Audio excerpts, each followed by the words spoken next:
हे guys, very good morning, very good afternoon, very good evening. आज हम करने वाले थर्मोडायनेमिक्स का पार्ट नंबर 2। पार्ट 1 कल बहुत ही सक्सेसफुली अपन ने कंप्लीट कर दिया था और आज जल्द से जल्द चैप्टर को निपटाने की कोशिश करेंगे और इसके बाद में सिर्फ एक यूनिट्स एंड मेजरमेंट बच जाएगा जो कल के डेट में मैं पूरा करवा दूंगा। तो कल अपना पूरा क्रैश कोर्स जो है वो वाइंड अप होने वाला है।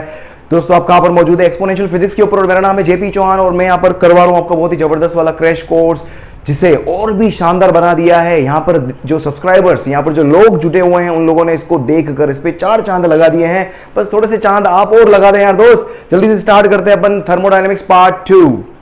राइट, चलो पार्ट 2 में अपने पास क्या है? अपने मैंने इंट्रोडक्शन दिया था आपको थर्मोडायनेमिक प्रोसेस का, हल्का फुल्का अगर आपको याद हो, है ना, कि प्रोसेस कितने तरह की होती है। तो 4 बेसिक प्रोसेस मैंने बताई थी, उसके अलावा भी प्रोसेस अपन देखेंगे। इन प्रोसेसेस के अपने अपने वर्क डन होते हैं, इन प्रोसेसेस में हीट सप्लाइड होती है, इन प्रोसेसेस के अंदर इनकी इंटरनल एनर्जी भी होती है। ये तीनों वेरिएबल आ जाते हैं तो वहां पर मैं फर्स्ट लॉ भी लिख सकता हूं। तो here we have got what?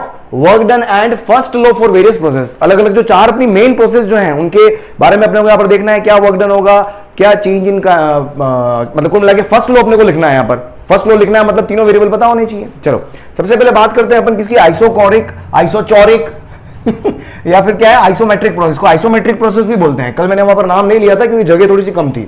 Isochoric या फिर आइसोमेट्रिक प्रोसेस भी बोलते हैं अपन इसको। तो आइसोकोरिक प्रोसेस के अंदर अपने को पता है, मैंने आपको बताया था पीवीटी का मतलब क्या होता है? स्टेट होती है। तो ये इनिशियल स्टेट है, ये मेरे पास फाइनल स्टेट है।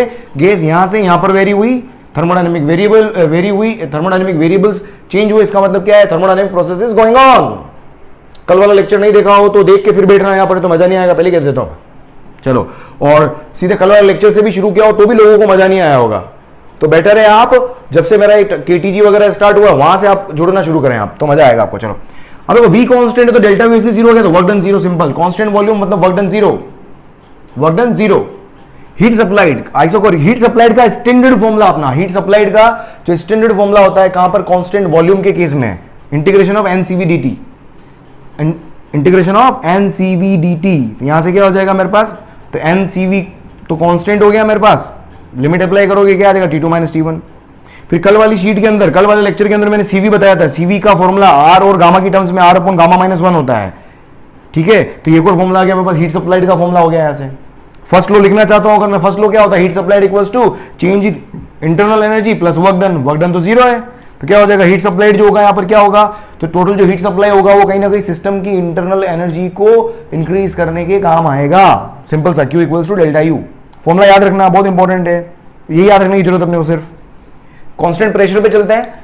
एक कई बार अपन मिस्टेक कर जाते हैं कांस्टेंट प्रेशर। कांस्टेंट प्रेशर पे वर्क डन 0 नहीं होता है ना। बहुत सारे स्टूडेंट कांस्टेंट प्रेशर पे भी वर्क डन 0 कर देते हैं। Delta V should be 0 for the work done to be 0, है ना। वर्क डन का फॉर्मूला क्या होता है? Integration of P delta we. ठीक है, पी 0 नहीं है, डेल्टा पी 0 है। ठीक है, तो पी कांस्टेंट हो गया तो डेल्टा पी मेरे पास क्या हो गया? 0।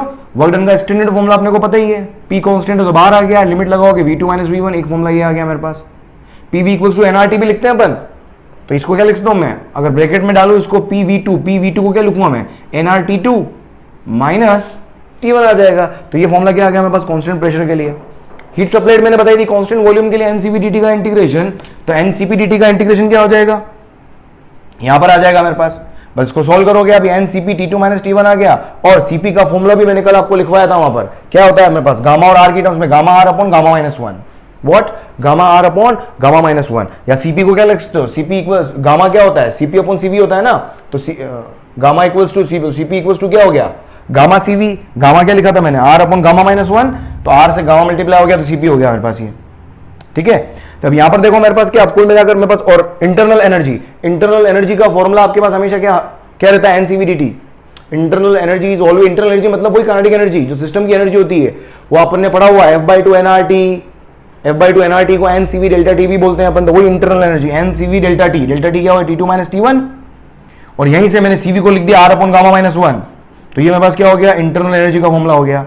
यहां पर तीनों आ रहे हैं, वर्क डन भी आ रहा है, हीट सप्लाइड भी आ रहा है, डेल्टा यू भी आ रहा है, कोई 0 नहीं हो रहा है। इसलिए मेरे पास पूरा फर्स्ट लॉ तीनों वेरिएबल की टर्म्स में आएगा। क्लियर? उसके बाद देखिए आप आइसोथर्मल प्रोसेस। आइसोथर्मल प्रोसेस का मतलब क्या हो गया? Temperature constant. टेम्परेचर अगर कांस्टेंट है P1 V1 T1, P2 V2 T1, temperature constant किया हुआ है मैंने। यहां पर प्रेशर कांस्टेंट था, P1 P1 लिखा हुआ था। यहां पर वॉल्यूम कांस्टेंट था, इधर भी V1 इधर भी V1। अब देखो T कांस्टेंट है तो डेल्टा T 0, एक चीज अपन लिख पाते हैं।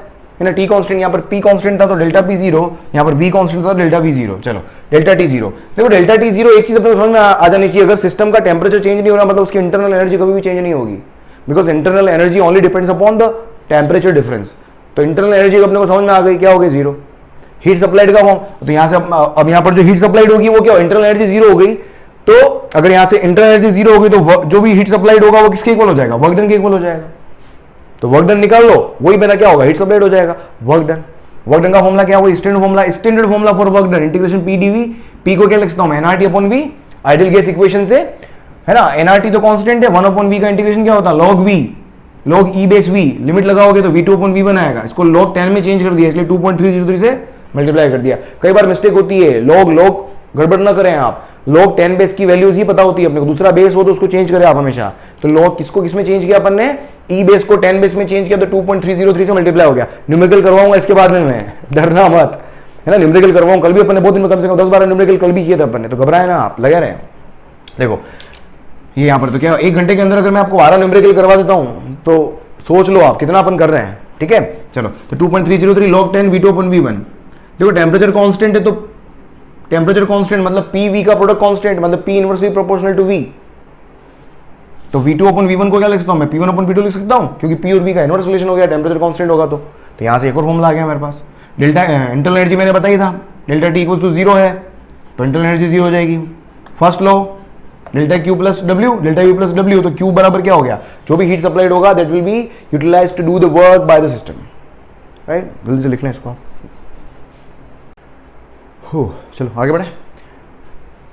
3 प्रोसेस हो गई, एडियाबेटिक प्रोसेस बचा हुआ। देखो एडियाबेटिक प्रोसेस में क्या होता है, आपके पास कोई हीट एक्सचेंज नहीं होता है एडियाबेटिक प्रोसेस के अंदर, तो यहाँ पर क्यू की वैल्यू क्या होगी, 0। इंटरनल एनर्जी का फॉर्मूला कोई भी प्रोसेस हो, ये हर प्रोसेस के लिए एप्लीकेबल है, F/2, क्यों, इंटरनल एनर्जी का फॉर्मूला जो होता है वो सिर्फ और सिर्फ इनिशियल और फाइनल स्टेट पे डिपेंड करता है, ठीक है। और वो सिर्फ किसके ऊपर डिपेंड करता है, टेम्परेचर के ऊपर डिपेंड करता है, ठीक है। तो कोई भी प्रोसेस होगी मेरे पास तो वहां पर हमेशा मेरे पास इंटरनल एनर्जी का फॉर्मूला सेम CV, यहाँ पर कांस्टेंट वॉल्यूम और उसका कोई लेना देना नहीं है, क्योंकि CV को अपन ने कैसे लिखा है, F/2 nRT से ही अपन ने CV लिखा है, ठीक है। तो यहां से इसलिए इसको कंफ्यूज मत होना कि भाई आइसोकोरिक प्रोसेस के अंदर ही होता है, ऐसा कुछ नहीं है, क्योंकि CV अपना क्या होता है, FR/2 होता है ना, CV अपन ने FR/2 प्रूव किया तो FR/2 इज CV, तो वो CV लिखा है अपन ने यहाँ पर, ठीक है। तो ये मेरे पास डेल्टा यू सेम। अब Q 0 हो गया तो डायरेक्ट देखो फर्स्ट लो लिख सकता हूं मैं यहाँ से, Q 0 हो गया तो W equals to what, minus delta U. तो यहां से मैं वर्क डन का फॉर्मूला लिख सकता हूं, वर्क डन का फॉर्मूला यहां से लिखा जा सकता है, क्या है, T2 माइनस T1 की जगह T1 माइनस T2 आ जाएगा, क्लियर। अब यहाँ पर एडियाबेटिक के अंदर एक इंपॉर्टेंट चीज, एडियाबेटिक प्रोसेस बहुत ही इंपॉर्टेंट प्रोसेस है, क्योंकि इसके अंदर उठपटांग बहुत सारी चीजें होती है। अब देखो यहाँ पर मेरे पास एडियाबेटिक प्रोसेस, ये नोट जो है वो एडियाबेटिक प्रोसेस के लिए ही लिख रहा हूं मैं। अब एडियाबेटिक प्रोसेस के लिए अंदर 2 चीजें और अगर आप देखोगे, देखो अगर मैं एडियाबेटिक एक्सपेंशन की बात करूं, इसको मैं एडियाबेटिक एक्सपेंशन में लिख देता हूं ना, एडियाबेटिक एक्सपेंशन, एडियाबेटिक एक्सपेंशन और एडियाबेटिक कंप्रेशन 2 चीजें हैं, इसको समझ लो। देखो क्या है, अगर मैं एडियाबेटिक एक्सपेंशन की बात करूं, देखो क्या होगा, एक्सपेंशन में वर्क डन हमेशा क्या होता है, पॉजिटिव, वॉल्यूम इंक्रीज होता है तो वर्क डन मेरे पास क्या होगा, पॉजिटिव। वर्क डन पॉजिटिव होगा तो डेल्टा यू की वैल्यू क्या होगी, नेगेटिव। यहां से वर्क डन पॉजिटिव तो डेल्टा यू की वैल्यू क्या आएगी, नेगेटिव। डेल्टा यू की वैल्यू नेगेटिव, इसका मतलब इंटरनल एनर्जी के अंदर चेंज नेगेटिव, इंटरनल एनर्जी के अंदर चेंज नेगेटिव, इसका मतलब कोई भी चेंज अगर नेगेटिव होता है इसका मतलब that will definitely be decreasing, तभी तो मेरा चेंज नेगेटिव आएगा। ये अपने को चीज क्लियर होती है, जब चेंज पॉजिटिव होता है इसका मतलब कोई चीज इंक्रीज हो रही है, तो इंटरनल एनर्जी जो होगी वो क्या होगी, डिक्रीज होगी। और इंटरनल एनर्जी जो होती है वो टेम्परेचर पे डिपेंड करती है, टेम्परेचर डिक्रीज होता है तो इंटरनल एनर्जी डिक्रीज होती है, टेम्परेचर इंक्रीज होता है तो इंटरनल एनर्जी इंक्रीज होती है। So internal energy and temperature both will decrease in case of what, adiabatic expansion. समझ में आया। इसी का उल्टा work done on the gas बोलो या एडियाबेटिक कंप्रेशन बोलो आप, तो एडियाबेटिक कंप्रेशन की अगर मैं बात करूं, यहां पर मेरे पास क्या हो जाएगा, वर्क डन नेगेटिव होगा, वर्क डन नेगेटिव तो मेरे पास चेंज इन इंटरनल एनर्जी क्या हो गया, पॉजिटिव। इंटरनल एनर्जी के अंदर चेंज पॉजिटिव है, इसका मतलब definitely internal energy is going to increase, internal energy is going to increase, समझ में आ गया। और टेम्परेचर भी क्या हो जाएगा, इंक्रीज हो जाएगा, क्लियर। इसके बाद मेरे पास क्या है, एडियाबेटिक। इसके बाद हर प्रोसेस इक्वेशंस, हर जो प्रोसेस होता है उसका एक इक्वेशन होता है, बोले आइसोबैरिक हो गया, कोरिक हो गया, आइसोथर्मल हो गया। जैसे आइसोथर्मल का प्रोसेस का इक्वेशन क्या होगा, पीवी इक्वल्स टू एनआरटी होता है, टी कांस्टेंट तो पीवी इक्वल्स टू कांस्टेंट।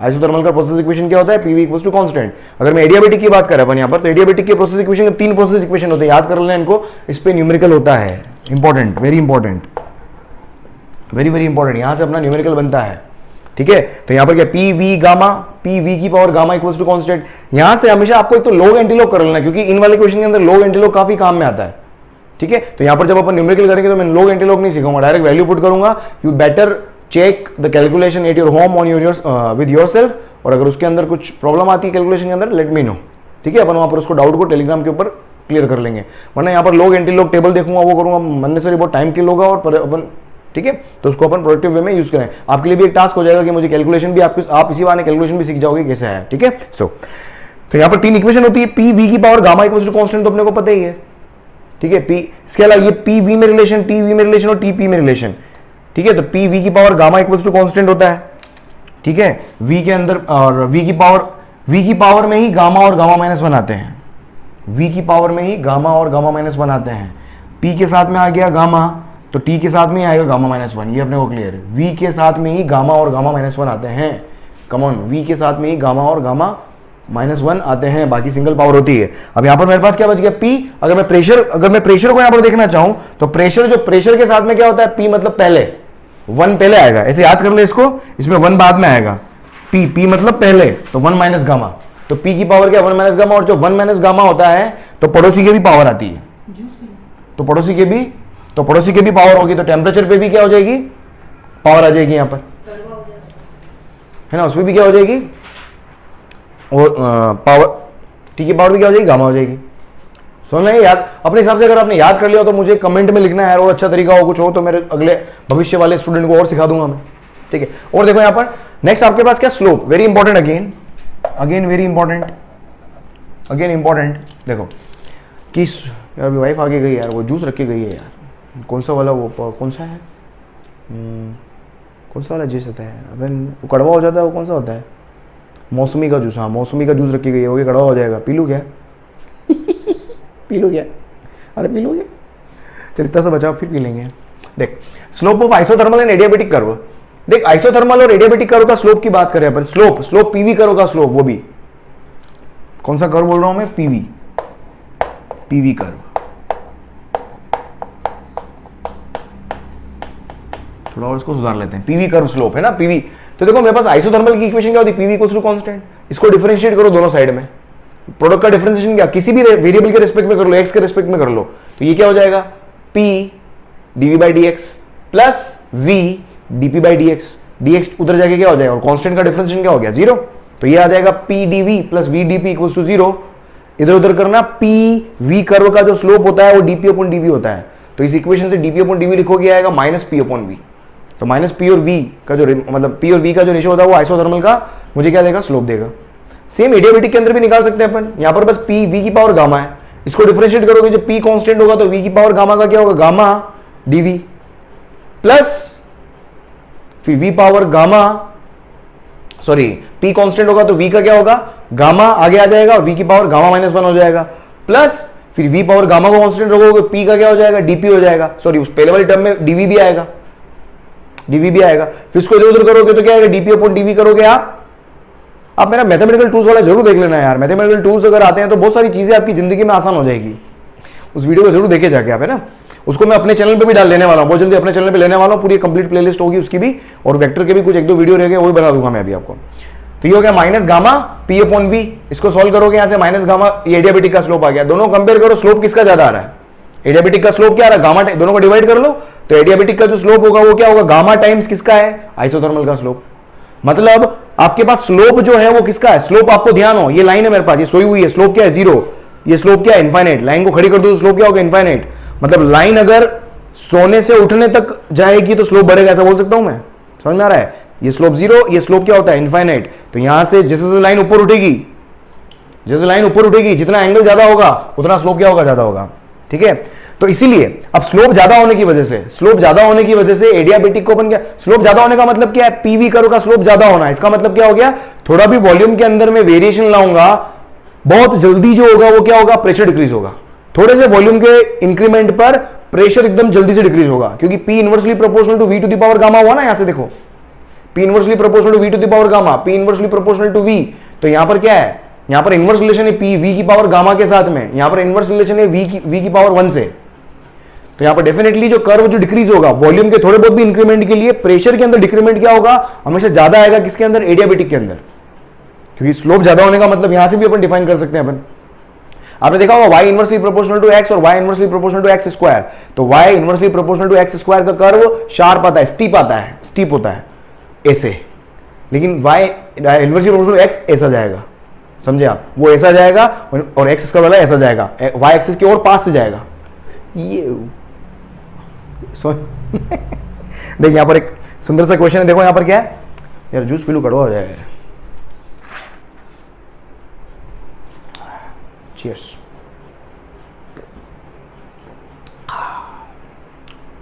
भाई सही में कड़वा हो गया यार, वाइफ बहुत सही बोलती है भाई, वाइफ की बात हमेशा मान लेना, शादी करो तब। लड़कियां तो लड़कों की मानेगी, हाँ लड़की तुम बनवा लेना, लड़कियां जो भी बनवा लेगी। हाँ मिरिंडा ब्रो। हाँ देख सोच, एक क्वेश्चन दिया हुआ जितने सोचो, आइडेंटिफाई वेरियस प्रोसेसेस, ग्राफ बना रखा है मैंने, क्वेश्चन एग्जाम में बहुत बार पूछा चुका है, देख लेना इसको।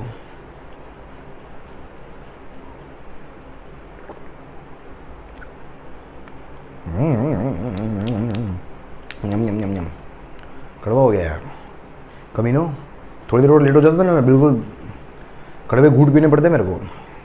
जल्दी से क्वेश्चन सोल्व करो, शक्ल मत देखो मेरी, पानी आ रहा है तुम्हारे, मेरे को पता पड़ रहा है, तुम भी पानी पी लो जाके, पानी पी रहा हूँ भाई।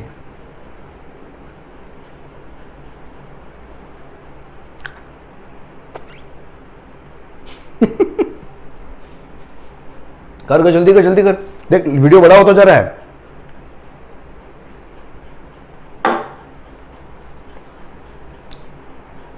रुमाल कहां से लाऊं यार,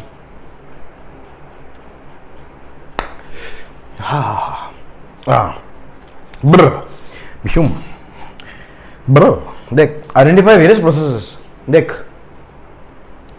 यहां पर ग्राफ दिया हुआ है, आपको अलग अलग प्रोसेसेस आइडेंटिफाई करनी है। हाँ यार ये लॉकडाउन कब होगा, अब तो नाई के पास जा ही नहीं पाएंगे यार, है ना यार, नाई तो सबसे बड़ा खतरा हो गया है, ये भगवान बाल कौन काटेगा मेरे, देख देख देख पहले प्रोसेस की बात करो, देखो पहले प्रोसेस में क्या है, स्ट्रेट लाइन है, प्रेशर कांस्टेंट है, तो फर्स्ट प्रोसेस को क्या लिखोगे आप, आइसोबैरिक हो गया, आइसोबैरिक। सेकंड प्रोसेस, फिफ्थ लिख रहा हूं, सेकंड, चलो वन बाय वन लिखता हूं। सेकंड देखो, इसके अंदर अगर आप देखोगे, सेकंड के अंदर डीके कम है, थर्ड के अंदर डीके फास्ट है, फोर्थ के अंदर डीके और फास्ट है, समझ में आ रहा है। तो सेकंड मैंने क्या बताया था, आइसोथर्मल प्रोसेस जो होता है वो स्लो प्रोसेस होता है, इसके अंदर डीके थोड़ा स्लो होगा, तो ये प्रोसेस मेरे पास क्या हो गया, आइसोथर्मल।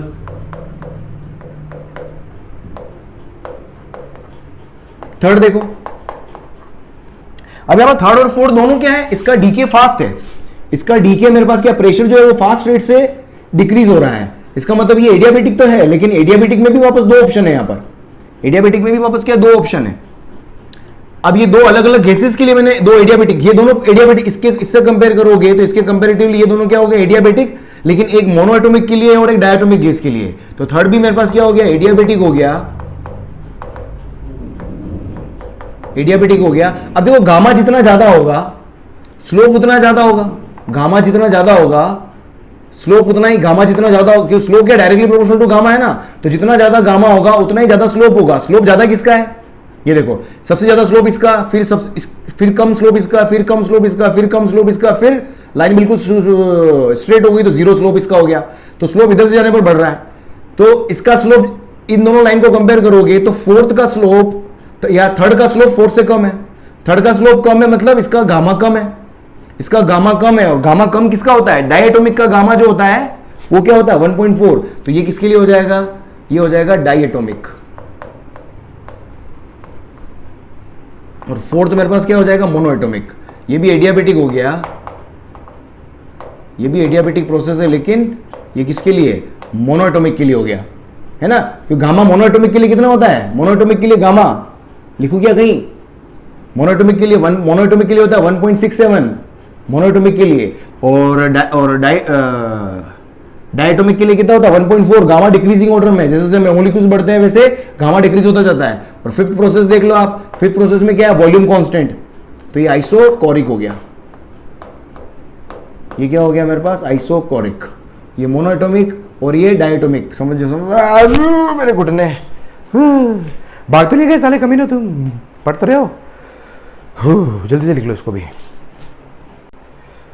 हो चलो आगे बढ़े। देखो क्वेश्चन देखो, आपके सभी आपने देखा, अभी जो फॉर्मूला देखा अपन ने, आइसोथर्मल प्रोसेस देखा, एडियाबेटिक प्रोसेस देखा। ज़्यादातर आपके पास क्वेश्चन जो होते हैं वो एडियाबेटिक से बहुत देखने को मिलते हैं, क्योंकि एडियाबेटिक के अंदर क्या गामा आ जाता है और गामा कहीं ना कहीं कैलकुलेशन में दिमाग खराब करता है, तो अक्सर आप अटक जाते हो कैलकुलेशन के अंदर।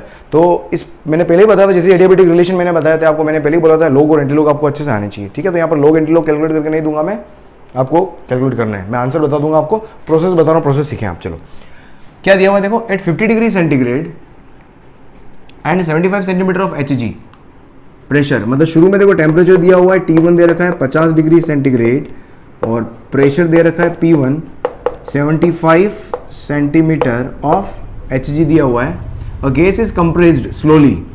देखो फर्स्ट स्लोली है, स्लोली का मतलब क्या हो गया आइसोथर्मल, स्लो का मतलब क्या हो गया आइसोथर्मल, और बाद में क्या सडनली मतलब एडियाबेटिक। ये बोल रहा है कि ये final volume is 1/4 of initial volume.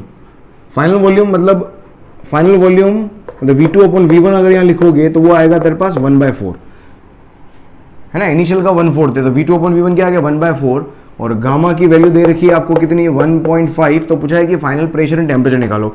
पहले की बात कर लेते हैं अपन, पहला मेरे पास क्या है देखो, स्लो प्रोसेस, स्लो का मतलब क्या होता है, स्लो मतलब होता है आइसोथर्मल, और आइसोथर्मल के अंदर मेरे पास क्या हो गया टेम्परेचर कांस्टेंट, तो टेम्परेचर कांस्टेंट तो T2, तो फाइनल टेम्परेचर को मैं T2 बोल रहा हूं, तो T2 इक्वल्स टू क्या होगा T1 होगा, और वो कितना है 50 डिग्री सेंटीग्रेड, तो ये आ गया तेरे पास T2।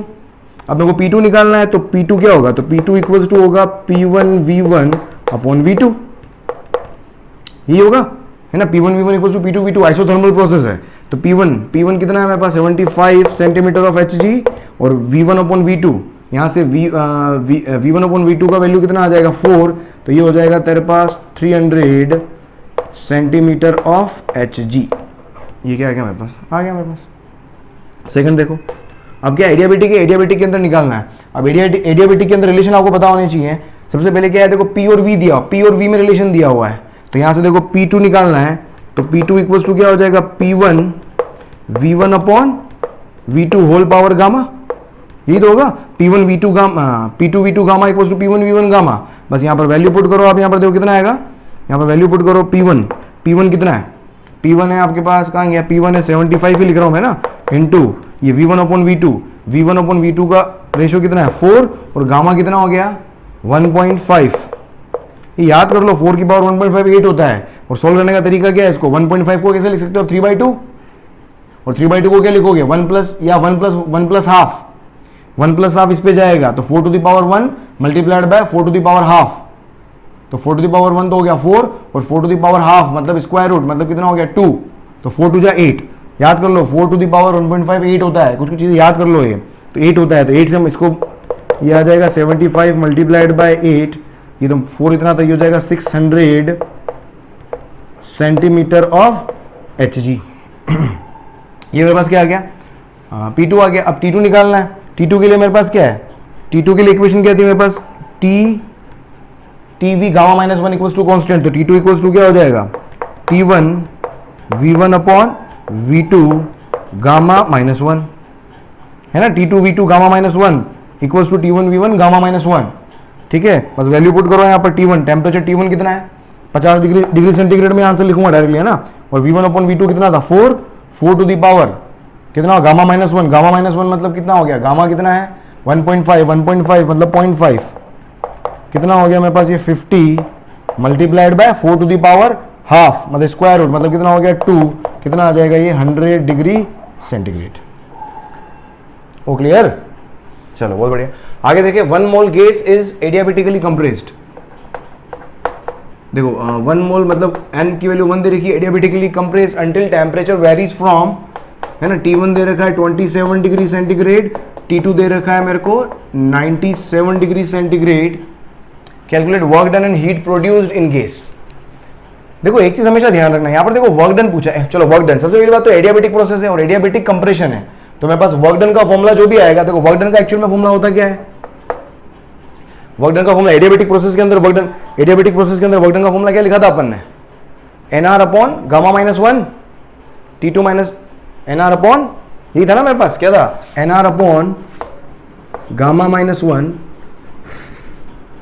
क्या था NR upon gamma minus 1 T2 minus T1 था, ये एडियाबेटिक प्रोसेस का वर्क डन है, लेकिन एडियाबेटिक कंप्रेशन लिखा हुआ है इसलिए मेरे पास यहां पर क्या आ जाएगा, नेगेटिव साइन आ जाएगा, नेगेटिव ऑफ दिस। ये बस यहां एक, ये हमेशा ध्यान रखना है अपने को, क्योंकि कंप्रेशन है इसकी वजह से मेरे पास क्या आएगा, ये नेगेटिव साइन आएगा कंप्रेशन की वजह से। तो हमेशा जो फॉर्मुला होता है वो एक एडियाबेटिक प्रोसेस के लिए जनरल फॉर्मुला होता है, उसको पॉजिटिव लिखना है नेगेटिव लिखना है, इट विल डिपेंड अपॉन कि कंप्रेशन है या एक्सपेंशन है। क्लियर? तो बस यहां पर वैल्यू पुट कर दें आप, यहां पर वर्क डन। तो देखो वर्क डन कितना हो गया, वर्क डन कितना हो गया अभी देख, वर्क डन कितना हो गया, तो इसको मैं लिख देता हूं, देख ये negative n, number of moles कितना 1, ये कितना हो गया 8.31 और गामा की वैल्यू 1.5, मतलब ये हो जाएगा तेरा 0.5 और T2 माइनस T1 97 माइनस 27 कितना होता है भाई, ये 70 होता है क्या, ये कितना हो गया 70 हो गया। तो फाइनली इसको मल्टीप्लाई कर लो, हाँ इसको मैं कैलकुलेट, इसको मैं फाइनल इसका आंसर लिख देता हूँ आपको, मैं इसका आंसर आया, इसका आंसर मैं फाइनल लिख देता हूँ आपको, ये आएगा, एक मिनट है इसका आंसर, अरे भाई इसका आंसर कितना है, इसका आंसर आएगा आपका -1162, इसका आएगा -1162 जूल। ठीक है, अब देखो नेक्स्ट क्या पूछा है, heat produced in the gas, heat produce, देखो एक तो हीट सप्लाइड होती है, एक हीट एक्सट्रैक्टेड होती है, और मैंने कुछ भी एक्सटर्नल वर्क डन, यहां पर कुछ भी अगर कंप्रेशन हुआ है तो कहीं ना कहीं सिस्टम की एनर्जी तो चेंज होगी, इंटरनल एनर्जी, तो सिस्टम की इंटरनल एनर्जी की वजह से अंदर कुछ हीट प्रोडक्शन होगा, वो हीट प्रोड्यूस पूछा है इसमें। Heat exchange is zero, heat का एक्सचेंज मतलब हीट सप्लाई नहीं की जा सकती, हीट एक्सट्रैक्ट नहीं की जा सकती, बट अंदर की ऊर्जा तो चेंज हो सकती है, अंदर तो हीट कम ज्यादा हो सकती है ना, समझ रहे हो आप इस बात को। वो किसकी वजह से हो रहा है, इंटरनल एनर्जी, कंप्रेशन की वजह से क्या होगा, इंटरनल एनर्जी इंक्रीज होगा, तो उसकी वजह से मेरे पास क्या आएगा, हीट। तो यहां पर मेरे पास क्या आएगा, तो हीट प्रोड्यूस्ड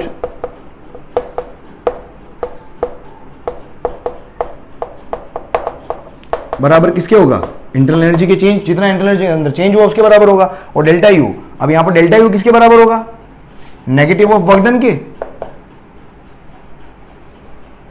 समझ में आया, ये चीज समझना है, यहां पर क्या बोला है मैंने, हीट प्रोड्यूस्ड है तो अंदर सिस्टम में हीट कितना प्रोड्यूस हुआ, तो नेगेटिव होगा तो कितना हो जाएगा, ये 1162 जूल के बराबर हो जाएगा। जनरली हीट प्रोड्यूस जो होती है वो कैलोरी के अंदर होती है, तो इसको कैलोरी में लिखोगे तो ये क्या हो जाएगा, कैलोरी में चेंज करो, ये कैलोरी में तेरा आंसर आ जाएगा, ये आएगा 276, ये आएगा तेरा कितना 276 कैलोरी, ये जूल हो गया, और 4.2 से डिवाइड करोगे तो ये हो जाएगा 276 कैलोरी, क्योंकि हीट जनरली कैलोरी में अपन कैलकुलेट करते हैं, तो जे से डिवाइड करके आप कैलोरी में चेंज कर लोगे आप। ये समझ में आ रहा है, ये विशेष ध्यान रखना है आपको हमेशा। चलो आगे देखें आप, नेक्स्ट क्या दिया हुआ है कि 1 मोल आइडियल गैस एट एसटीपी है ना, एसटीपी मतलब इनिशियल टेम्परेचर दिया हुआ है आपको, इनिशियल टेम्परेचर मतलब कितना 0 डिग्री सेंटीग्रेड, मतलब 273 केल्विन आ गया, एसटीपी की बात हुई है, और नंबर ऑफ मोल्स मेरे पास कितने हो गए 1, is subjected to adiabatic expansion to double its volume, volume double मतलब V2 या V1 अपॉन V2 का जो रेशियो आ गया वो 1:2 आ गया, वॉल्यूम डबल हो रहा है ना, तो V1 अपॉन V2 क्या होगा, V1 जो होगा V2 का हाफ हो गया। फाइंड डेल्टा यू, आपको डेल्टा यू निकालना है। देखो एडियाबेटिक प्रोसेस है, एडियाबेटिक प्रोसेस के अंदर जो डेल्टा यू होता है, अभी अपन ने लिखा क्या होता है -W के बराबर, और वर्क डन देखो यहाँ पर, वर्क डन का फॉर्मूला अपन ने अभी लिखा है यहाँ पर, वर्क डन का एक्चुअल में फॉर्मूला क्या होता है NR, तो ये हो जाएगा माइनस का, वो क्लियर, ये आ जाएगा तेरा माइनस का NR upon gamma -1 T2 minus T1, बस यहाँ पर वैल्यू पुट करो तो चेंज इन इंटरनल एनर्जी आ जाएगी आपके पास। अरे क्लियर, बस यहाँ पर वैल्यू पुट कर लो, अब यहाँ पर तो कितना आएगा मेरे पास, तो फाइनली इसका आंसर लिख दूंगा मैं आपको, और कुछ नहीं है, तो ये हो जाएगा तेरा -N, नंबर ऑफ मोल्स कितने 1, 8.31, ये कितना हो जाएगा 0.4, अब यहाँ पर तकलीफ क्या है, T2 minus T1, final temperature पता नहीं है भाई, यहाँ पर फाइनल टेम्परेचर निकालना पड़ेगा। ठीक है, तो पहले आपके एडियाबेटिक रिलेशन से फाइनल टेम्परेचर यहाँ पर कैलकुलेट करना पड़ेगा, समझ में आ रहा है, इसके अंदर क्या करना पड़ेगा, पहले फाइनल टेम्परेचर, तो इससे अपने क्या करना है T2, समझ में आया क्या होगा, कि वैल्यू पुट करोगे तो यहाँ से मेरे को फाइनल टेम्परेचर चाहिएगा, तो फाइनल टेम्परेचर देख क्या आएगा, तो मेरे को यहाँ पर रिलेशन पता होना चाहिए वापस। अब फाइनल टेम्परेचर, अब मुझे क्या क्या दिया हुआ है देखो यहाँ पर, फाइनल टेम्परेचर यहाँ पर क्या होगा, कैसे निकाल सकते हैं, वॉल्यूम T1 दिया हुआ है और V1 V2 दिया हुआ है, तो TV वाला रिलेशन निकाल लो, तो TV वाले रिलेशन से T2 निकालो यहाँ पर, तो TV वाला रिलेशन आपका क्या है कि TV वाला रिलेशन क्या है, TV गामा -1 अभी यूज किया ना अपन ने, कितना है T T V gamma minus one, तो इसी रिलेशन से आप क्या निकालोगे, T2 निकालोगे यहाँ पर सबसे पहले। तो T2, तो देखो T2 आएगा आपके पास, ये वाला रिलेशन ये रहा। तो T2 इक्वल्स टू क्या हो गया, T1 V1 upon V2 whole power gamma minus one. तो यहाँ से देखो मेरे पास क्या आएगा, ये वैल्यू पुट करोगे आप यहाँ पर, तो T2 इक्वल्स टू क्या, T1 कितना है 273 and multiplied by V1 upon V2 की वैल्यू कितनी होगी 1/2 and whole power gamma minus one. Gamma की वैल्यू कितनी 1.4, तो ये हो जाएगा 0.4। इसको सॉल्व करना, इसको सॉल्व करोगे ये आपका निकल के आएगा कितना 207 केल्विन। ये आएगा कितना 207 केल्विन। ये लोग इसकी वैल्यू आप लोग एंटी लोग से निकालोगे, समझ में आ रहा है ना, इसकी वैल्यू आप लोग एंटी लोग से निकाल सकते हो आप। क्यों, याद कर लो 1/2 की पावर 0.4, क्लियर। इसको x मान लेना, let x equals to this, x equals to 1/2 whole power 0.4, दोनों तरफ लोग लोगे तो लोग x इक्वल्स टू कितना हो गया 1/2.4, इधर तो लोग आगे आ जाएगा, है ना, 10 बेस लेना, फिर वापस आई थिंक समझना। इसको ट्राई करना, ये 207 आपका आना चाहिए, ये कैलकुलेशन आपको करनी आनी चाहिए बस। फाइनली आपके पास डेल्टा यू कितना आ गया, बस यहाँ पर पुट करो, तो डेल्टा यू इसमें पुट कर रहा हूँ मैं, तो ये हो गया माइनस कितना एन आर, एन हो गया 1, आर हो गया 8.31 divided by gamma minus one. Gamma minus one कितना हो गया 0.4 और ये multiplied by T2 minus T1। T2 आ गया तेरे पास 207 और माइनस 273। तो देखो फाइनली कितना आ गया आंसर, तो ये मेरे पास क्या आ जाएगा।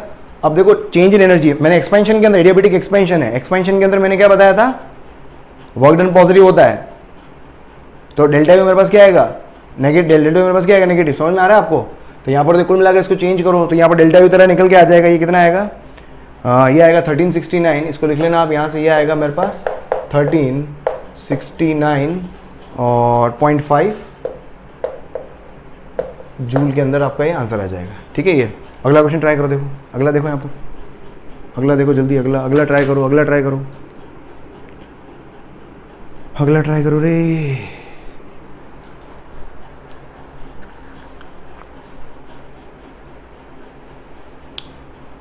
चलो, अ टायर क्या दिया हुआ है, tyre pumped to a pressure of 6 atm suddenly burst. A tyre pumped to a pressure of 6 atm suddenly burst, अचानक फट गया। ये बोल रहा है find temperature of escaping air. जब एयर एस्केप होगी तो उस एस्केपिंग एयर का टेम्परेचर निकालना है। देखो इसमें टायर जब टायर को पंप करा है प्रेशर, मतलब कितना P1 आपको दे रखा है 6 atm, ठीक है, और सडनली बर्स्ट मतलब एडियाबेटिक प्रोसेस, ये अपने को समझ में आ गया।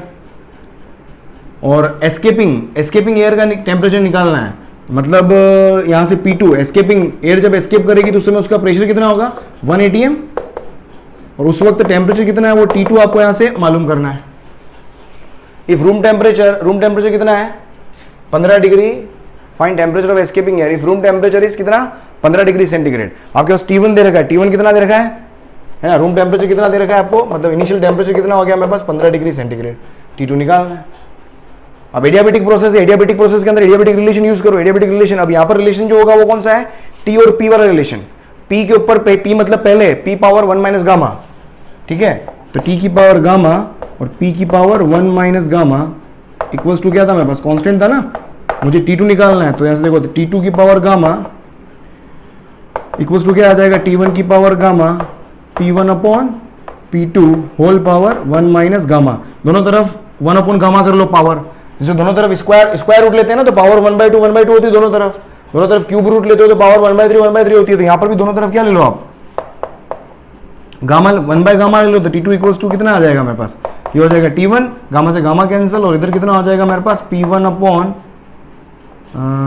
Upon P2। या इसको एक काम करो, बाद में फिर लोग से भी कर लो, वैसे लोग तो लेना ही पड़ेगा, ऐसे रहने तो भले वैल्यू पुट करो आप। चलो तो देखो T2 की power gamma equals to T1 power gamma, T1 कितना है 15 डिग्री सेंटीग्रेड, और गामा कितना दे रखा है 1.4 पावर 1.4, और यहाँ से हो जाएगा तेरा P1 upon P2, P1 upon P2, ये हो जाएगा आपके पास 6 और 1 माइनस गामा कितना हो गया 1.4। तो देखो फाइनली यहाँ से ये आंसर जो निकल गया, इसका आंसर मैं लिखवा देता हूँ आपको। ये T2 जो निकल गया -94.4 डिग्री सेंटीग्रेड। इसको सॉल्व करना, दोनों तरफ लॉग लेना है। यहाँ पर ये गामा लिख लेता हूँ यहाँ पर मैं, कितना 1.4।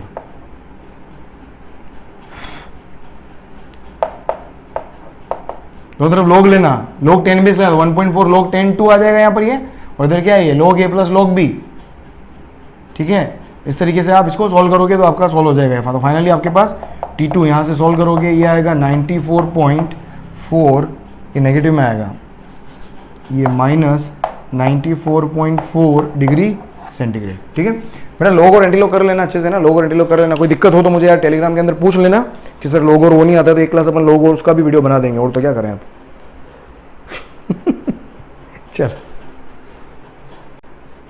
चलो आगे बढ़े। देखो नेक्स्ट आपके पास क्या क्वेश्चन क्या दिया हुआ है, फ्री एक्सपेंशन।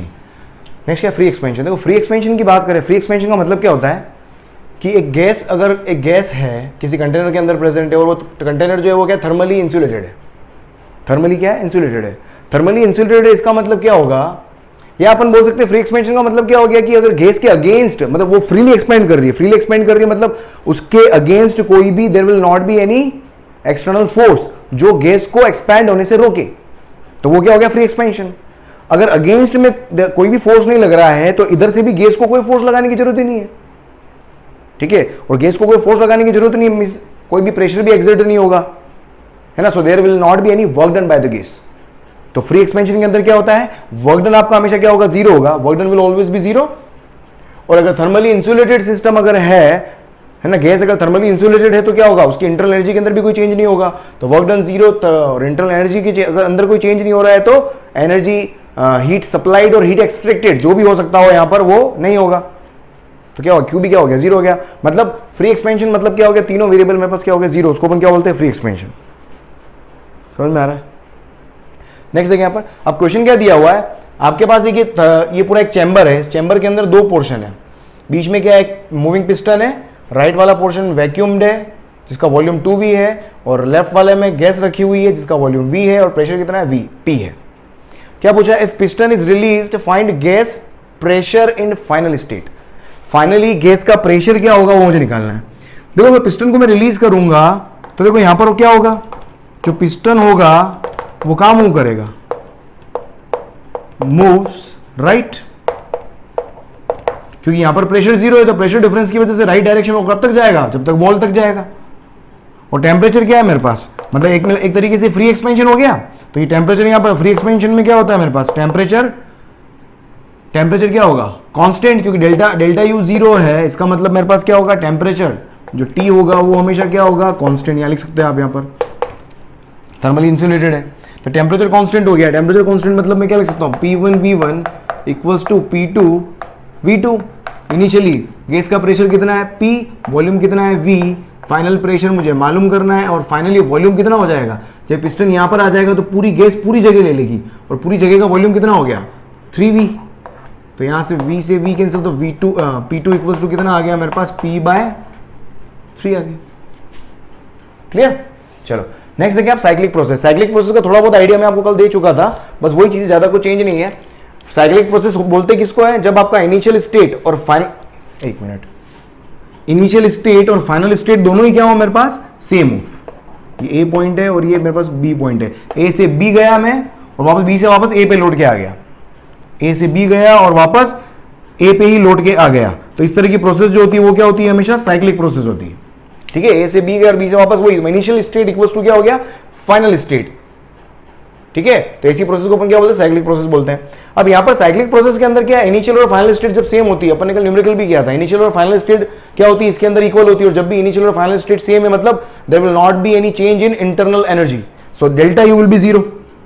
डेल्टा यू अगर जीरो हो गया तो यहां से मैं क्या लिख सकता हूं, क्योंकि Q इक्वल्स टू क्या होता है, डेल्टा यू प्लस डब्ल्यू, तो डेल्टा यू जीरो हो गया तो जो भी एनर्जी सप्लाइड जो होगा वो there will be utilised to do the work by the system, work by the gas. ये हो गया इस तरह का। अब यहां पर देखोगे दो तरह की अपने पास साइक्लिक प्रोसेस अवेलेबल है, एक तो क्लॉकवाइज साइकिल मतलब क्लॉकवाइज, और एक हो गया एंटी क्लॉकवाइज।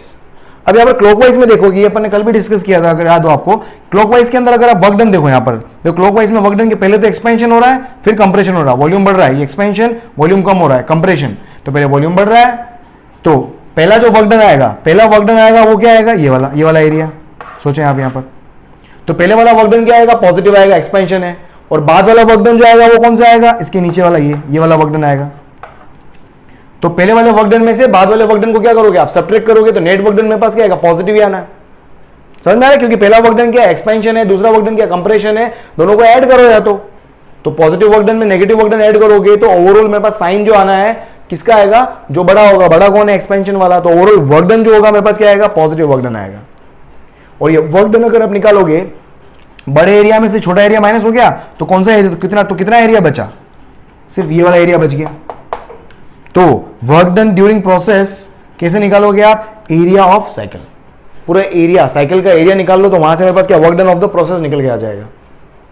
ठीक है, वर्क डन ऑफ प्रोसेस, ये वर्क डन ड्यूरिंग प्रोसेस नहीं करेगा, वर्क डन ऑफ प्रोसेस कर दो इसको, है ना, work done of process. Anti clockwise में क्या होगा, देखो वर्क डन, अब इसमें उल्टा हो जाएगा। देखो इसके अंदर क्या होगा, अब देखो पहले इसके अंदर क्या हो रहा है, इसमें अगर आप देखोगे पहले इसमें एक्सपेंशन हो रहा है, लेकिन एक्सपेंशन क्या, प्रोसेस एंटी क्लॉकवाइज है, तो एक्सपेंशन का एरिया देखो, एक्सपेंशन का एरिया देखोगे, अब ये वाला एरिया जो होगा वो एक्सपेंशन वाला एरिया होगा, जो कि कम होगा। और कंप्रेशन मतलब ऊपर से ये मेरे पास क्या, वॉल्यूम कम हो रहा है, तो अब जो एरिया आएगा मेरे पास, अब एरिया कौन सा आएगा, ये पूरा इतना बड़ा वाला एरिया आएगा। बड़ा वाला एरिया क्या आएगा इस बार, नेगेटिव, बड़ा वाला एरिया क्या आएगा, नेगेटिव। तो ओवरऑल वर्क डन मेरे पास क्या हो जाएगा, यहां पर जब टोटल वर्क डन निकालोगे तो बड़े वाले एरिया में ये नीचे वाला एरिया क्या करोगे, ऐड करोगे, और नीचे वाला एरिया क्या है, पॉजिटिव है, और बड़ा वाला जो एरिया होगा वो नेगेटिव साइन के साथ में लेंगे, क्यों, क्योंकि कंप्रेशन हो रहा है। ठीक है, तो जब दोनों को ऐड करोगे तो ओवरऑल वर्क डन मेरे पास क्या आएगा, नेगेटिव आएगा। So work done will be negative here. और वर्क डन मुझे निकालना है तो वो क्या होगा, हमेशा साइक्लिक प्रोसेस में वर्क डन हमेशा वर्क डन ऑफ क्या, कैसे निकालना है, एरिया ऑफ साइकिल निकाल लो, हमेशा एरिया ऑफ साइकिल से वर्क डन आ जाएगा। ठीक है, क्वेश्चन देखो कि find slope of adiabatic TV and PT curve. अपन ने पीवी कर्व का स्लोप मैंने लिखवा दिया था आपको, है ना, टीवी और पीटी का क्वेश्चन में, एग्जाम के अंदर क्वेश्चन आया हुआ कि टीवी कर्व पीटी कर्व का भी स्लोप निकालो। तो स्लोप निकालने का सिंपल तरीका क्या, मैंने उसको बताया था आपको, क्या करना है, डिफरेंशिएशन करना है, दोनों तरफ क्या करो, टीवी कर्व का निकालना है तो टीवी गामा -1 कांस्टेंट है, इसको डिफरेंशिएट करो दोनों साइड, टी को कांस्टेंट मानते हुए फिर वी का करोगे, फिर वी पावर गामा -1 को कांस्टेंट मानते हुए टी का करोगे, डिफरेंशिएशन सॉल्व करोगे, कुल मिला के टीवी कर्व का स्लोप जो होता है वो dt अपॉन dv आएगा। तो डिफरेंशिएशन के बाद में dt अपॉन dv अगर यहां से निकालोगे, याद कर लो सीधा 1 minus gamma T upon V, 1 minus gamma T upon V, वहां पर क्या था, minus gamma P upon V था। तो ये हो गया टीवी कर्व का। और इसी तरीके से टीपी कर्व का, पीटी कर्व का निकालना है तो पीटी में, पी और टी में रिलेशन ये था, टी गामा पी की power 1 minus gamma equals to constant, दोनों तरफ डिफरेंशिएट करो, पीटी कर्व का स्लोप पूछा है तो डीपी बाई डी ये आता है अपने पास gamma upon gamma plus 1 P upon T. ठीक है, हमेशा रेशियो ये वही आएगा, पीटी कर्व है तो P upon T, TV curve है तो टी अपॉन वी। ये ध्यान रखना, अगर ये बोल दे कि भाई टीपी कर्व का स्लोप बताओ तो इसको उल्टा कर देना, dt अपॉन dp हो जाएगा, सिंपल। चलो नेक्स्ट क्वेश्चन देखो, यहां पर क्वेश्चन क्या दिया हुआ है, आपके पास एक पीवी कर्व है, ये कुल मिला के ऐसा कर्व है, ये साइक्लिक प्रोसेस देखो, ए से बी गया, बी से सी गया, सी से वापस ए आ गया। इसने पूछा है कि find heat absorbed in A B process. A से बी जो प्रोसेस हुआ है उसके अंदर हीट एब्जॉर्ब्ड कितना आएगा, और प्रोवाइड और क्या प्रोवाइडेड है, U at A, internal energy at A 0 है, और इंटरनल एनर्जी सिस्टम की जो है वो बी पॉइंट पर जब होगी, स्टेट बी पर जो है वो कितनी 50 जूल है। अब क्वेश्चन क्या, फाइंड हीट एब्जॉर्ब्ड। अब हीट एब्जॉर्ब्ड निकालना है तो देखो हीट एब्जॉर्ब का फॉर्मूला क्या होगा, सिंपल यहां पर देखो, अगर ए से बी तक जाने में हीट एब्जॉर्ब कैसे निकालोगे आप, ए से बी तक जाने में एनर्जी के अंदर चेंज प्लस वर्क डन ए से बी तक जाने में। अब एनर्जी के अंदर चेंज क्या होगा, you B minus U A, और वर्क डन ए बी वाला वर्क डन मतलब एरिया अंडर द कर्व, और ये क्या एक्सपेंशन हो रहा है, हमें साइन के साथ मेरा एरिया जब भी लिखो साइन का ध्यान रखना है वरना गड़बड़ हो जाएगा।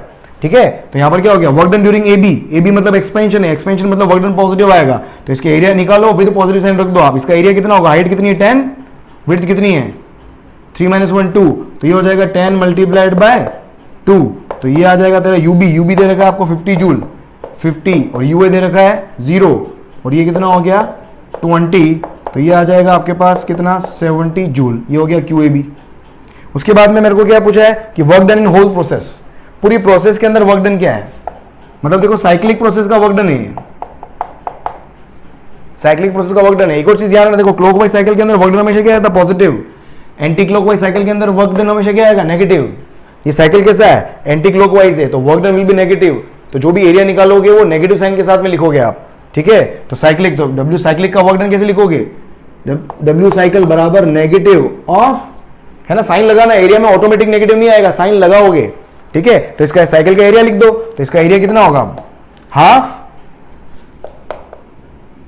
है ना, इसका एरिया कितना हो जाएगा, हाफ बेस। बेस कितना है 3 - 1 2 इंटू हाइट, हाइट कितनी है 30 - 10 20, तो ये कितना आ जाएगा मेरे पास, तो ये आ जाएगा माइनस का, ये 2 से 2 कैंसिल, 20 जूल मेरे पास क्या आ जाएगा, आंसर आ जाएगा। जल्दी से लिख लो, जल्दी से स्क्रीनशॉट ले लो इसका आप, ठीक है, स्क्रीनशॉट ले लो इसका। हाँ, आगे बढ़े, देखो क्वेश्चन देखो नेक्स्ट क्या दिया हुआ है कि मेरे पास एक साइक्लिक प्रोसेस है, ए बी सी से वापस ए आ गया, कि इसमें क्या दिया हुआ है कि heat rejected by 2 mole is 1000 joule. Heat rejected, देखो हीट रिजेक्ट, मैंने आपको ये क्वेश्चन अपन ने कल भी किया था, हीट अगर सप्लाइड है तो हमेशा पॉजिटिव लेना है, और हीट रिजेक्टेड जो है वो हमेशा क्या लेते हैं अपन, नेगेटिव लेते हैं। तो यहाँ पर हीट रिजेक्टेड आपको दिया हुआ है पूरे कंप्लीट साइकिल के अंदर, तो पूरे कंप्लीट साइकिल के अंदर हीट रिजेक्टेड जो है वो कितना है, -1000 है। और हीट रिजेक्टेड जो होगा in the whole cycle, whole process, find work done by gas during BC process. तो इस बीसी प्रोसेस में वर्क डन कितना होगा, देखो जो भी हीट रिजेक्टेड होगा साइक्लिक प्रोसेस के अंदर इंटरनल एनर्जी क्या होती है, जीरो होती है। ये किसके है, जो भी हीट होगा किसके इक्वल होगा, डेल्टा क्यू प्लस डब्ल्यू। यहाँ से आप क्या लिख सकते हो, देखो -1000 इक्वल्स टू, ये तो हो गया 0 प्लस वर्क डन क्या आएगा मेरे पास, पूरे साइकिल का वर्क डन आएगा, साइक्लिक प्रोसेस का वर्क डन आएगा। तो ये वर्क डन आएगा आपका ए बी प्रोसेस का work done plus B C process का work done plus C A process का वर्क डन। अब यहाँ पर देखो मेरे को क्या, अब ए बी प्रोसेस का वर्क डन निकालना है, ए बी। अब मेरे को डब्ल्यू ए बी में मैं देखूँ कितना आएगा, देखो डब्ल्यू ए बी का मतलब क्या हो गया, देखो स्ट्रेट लाइन कर्व है, टी और वी में स्ट्रेट लाइन कर्व है, स्ट्रेट लाइन कर्व का मतलब क्या हो गया, T directly proportional to V, मतलब पी मेरे पास क्या हो गया, कांस्टेंट हो गया इसके लिए, और पी कांस्टेंट है तो उसका वर्क डन क्या होता है। अब यहाँ पर मेरे को इनिशियल टेम्परेचर और फाइनल टेम्परेचर दिए हुए हैं, तो इसको आप एन आर T2 - T1 से लिख सकते हो आप यहाँ पर। एन कितने नंबर ऑफ मोल्स दिए हुए हैं 2 8.31 और T2 - T1 फिर 200 - 100, तो ये आपके पास कितना आ गया, ये 100 हो गया, और ये कितना हो गया, यहाँ से ये 831 ये हो जाएगा 1662 जूल, ठीक है, 1662 जूल आ गया मेरे पास ये, ठीक है। अब मेरे को यहाँ पर, अब मेरे को क्या करना है यहाँ पर, ये तो क्या W A B, W B C निकालना है आपको, डब्ल्यू बी सी तो मालूम करना है ना, और डब्ल्यू सी ए देखो यहाँ पर डब्ल्यू सी से ए आ रहा हूँ, तो इसके अंदर क्या वॉल्यूम कांस्टेंट है, डब्ल्यू सी ए में क्या है मेरे पास, डेल्टा वी की वैल्यू क्या है 0 है, तो डब्ल्यू सी ए मेरे पास क्या हो जाएगा 0। तो फाइनली यहाँ पर देखो आप क्या हो जाएगा, यहाँ से आओ इस इक्वेशन से, तो क्या हो जाएगा -1000 इक्वल्स टू डेल्टा, ये सॉरी यहाँ पर डब्ल्यू ए बी कितना हो गया मेरे पास 1662 plus W B C plus W C A मेरे पास क्या हो गया 0, तो डब्ल्यू बी सी कितना आ जाएगा ऐसे, डब्ल्यू बी सी आ जाएगा -2662 जूल आंसर। क्लियर, चलो नेक्स्ट देखिए हम यहाँ पर क्या दिया हुआ है, मैं क्वेश्चंस करवा रहा हूँ उससे आप कॉन्सेप्ट लें यहाँ पर, क्योंकि हर क्वेश्चन का कॉन्सेप्ट थर्मो में यही है। जितनी प्रैक्टिस करोगे, बहुत सारे बच्चों को थर्मो के अंदर बहुत ज्यादा प्रॉब्लम आती है बच्चों को, तो वहाँ पर क्या है कि क्वेश्चन जो हर क्वेश्चन जो अलग तरीके से सॉल्व होता है, जितनी क्वेश्चन की प्रैक्टिस करोगे उतना थर्मो स्ट्रॉन्ग होता जाएगा। तो इसके अंदर lot of practice is required. आपने मैकेनिक्स में सोचना कितनी प्रैक्टिस की होगी, न्यूटन लॉज ऑफ मोशन में देखो कितनी प्रैक्टिस की है आपने, वर्क पावर एनर्जी के अंदर कितनी प्रैक्टिस की है, उतनी प्रैक्टिस यहाँ थर्मो में नहीं करते हैं। कॉन्सेप्ट दे दिए मैंने, बस क्वेश्चन ज्यादा लगाना, और इसके अंदर हो सकता है प्रीवियस ईयर क्वेश्चन और साथ साथ एक्स्ट्रा क्वेश्चन भी साथ साथ ही लगा लेना, ठीक है, क्योंकि लास्ट चैप्टर लास्ट टॉपिक है, यहीं लगा के फिर वापस उल्टा वापस चालू करना तुम्हें ना, तो इसके ताकि दोबारा राउंड नहीं करना पड़े। चलो अब क्या हुआ, देखो मेरे को क्या दिया हुआ है, V वर्सेस T का दिया हुआ है, केल्विन में है, ये मीटर क्यूब के अंदर है। Find net heat supplied to system, ये पूरा एक साइक्लिक प्रोसेस है इन वन साइकिल, ये पूरे एक साइकिल के अंदर कितना हीट सप्लाई हुआ वो मुझे निकालना है। If number of moles equals to 2 mole, number of moles कितने 2 मोल हैं। देखो साइक्लिक प्रोसेस में मेरे पास यहाँ पर डेल्टा यू तो 0 हो जाएगा, तो हीट सप्लाइड इक्वल्स टू क्या होता है मेरे पास डेल्टा यू प्लस डब्ल्यू, और डब्ल्यू भी क्या आएगा टोटल वर्क डन आएगा, ये हो जाएगा 0 प्लस टोटल वर्क डन, बस मुझे टोटल वर्क डन निकालना है। अब टोटल वर्क डन जो होगा वो तीनों का निकलेगा, A B plus B C plus C ए।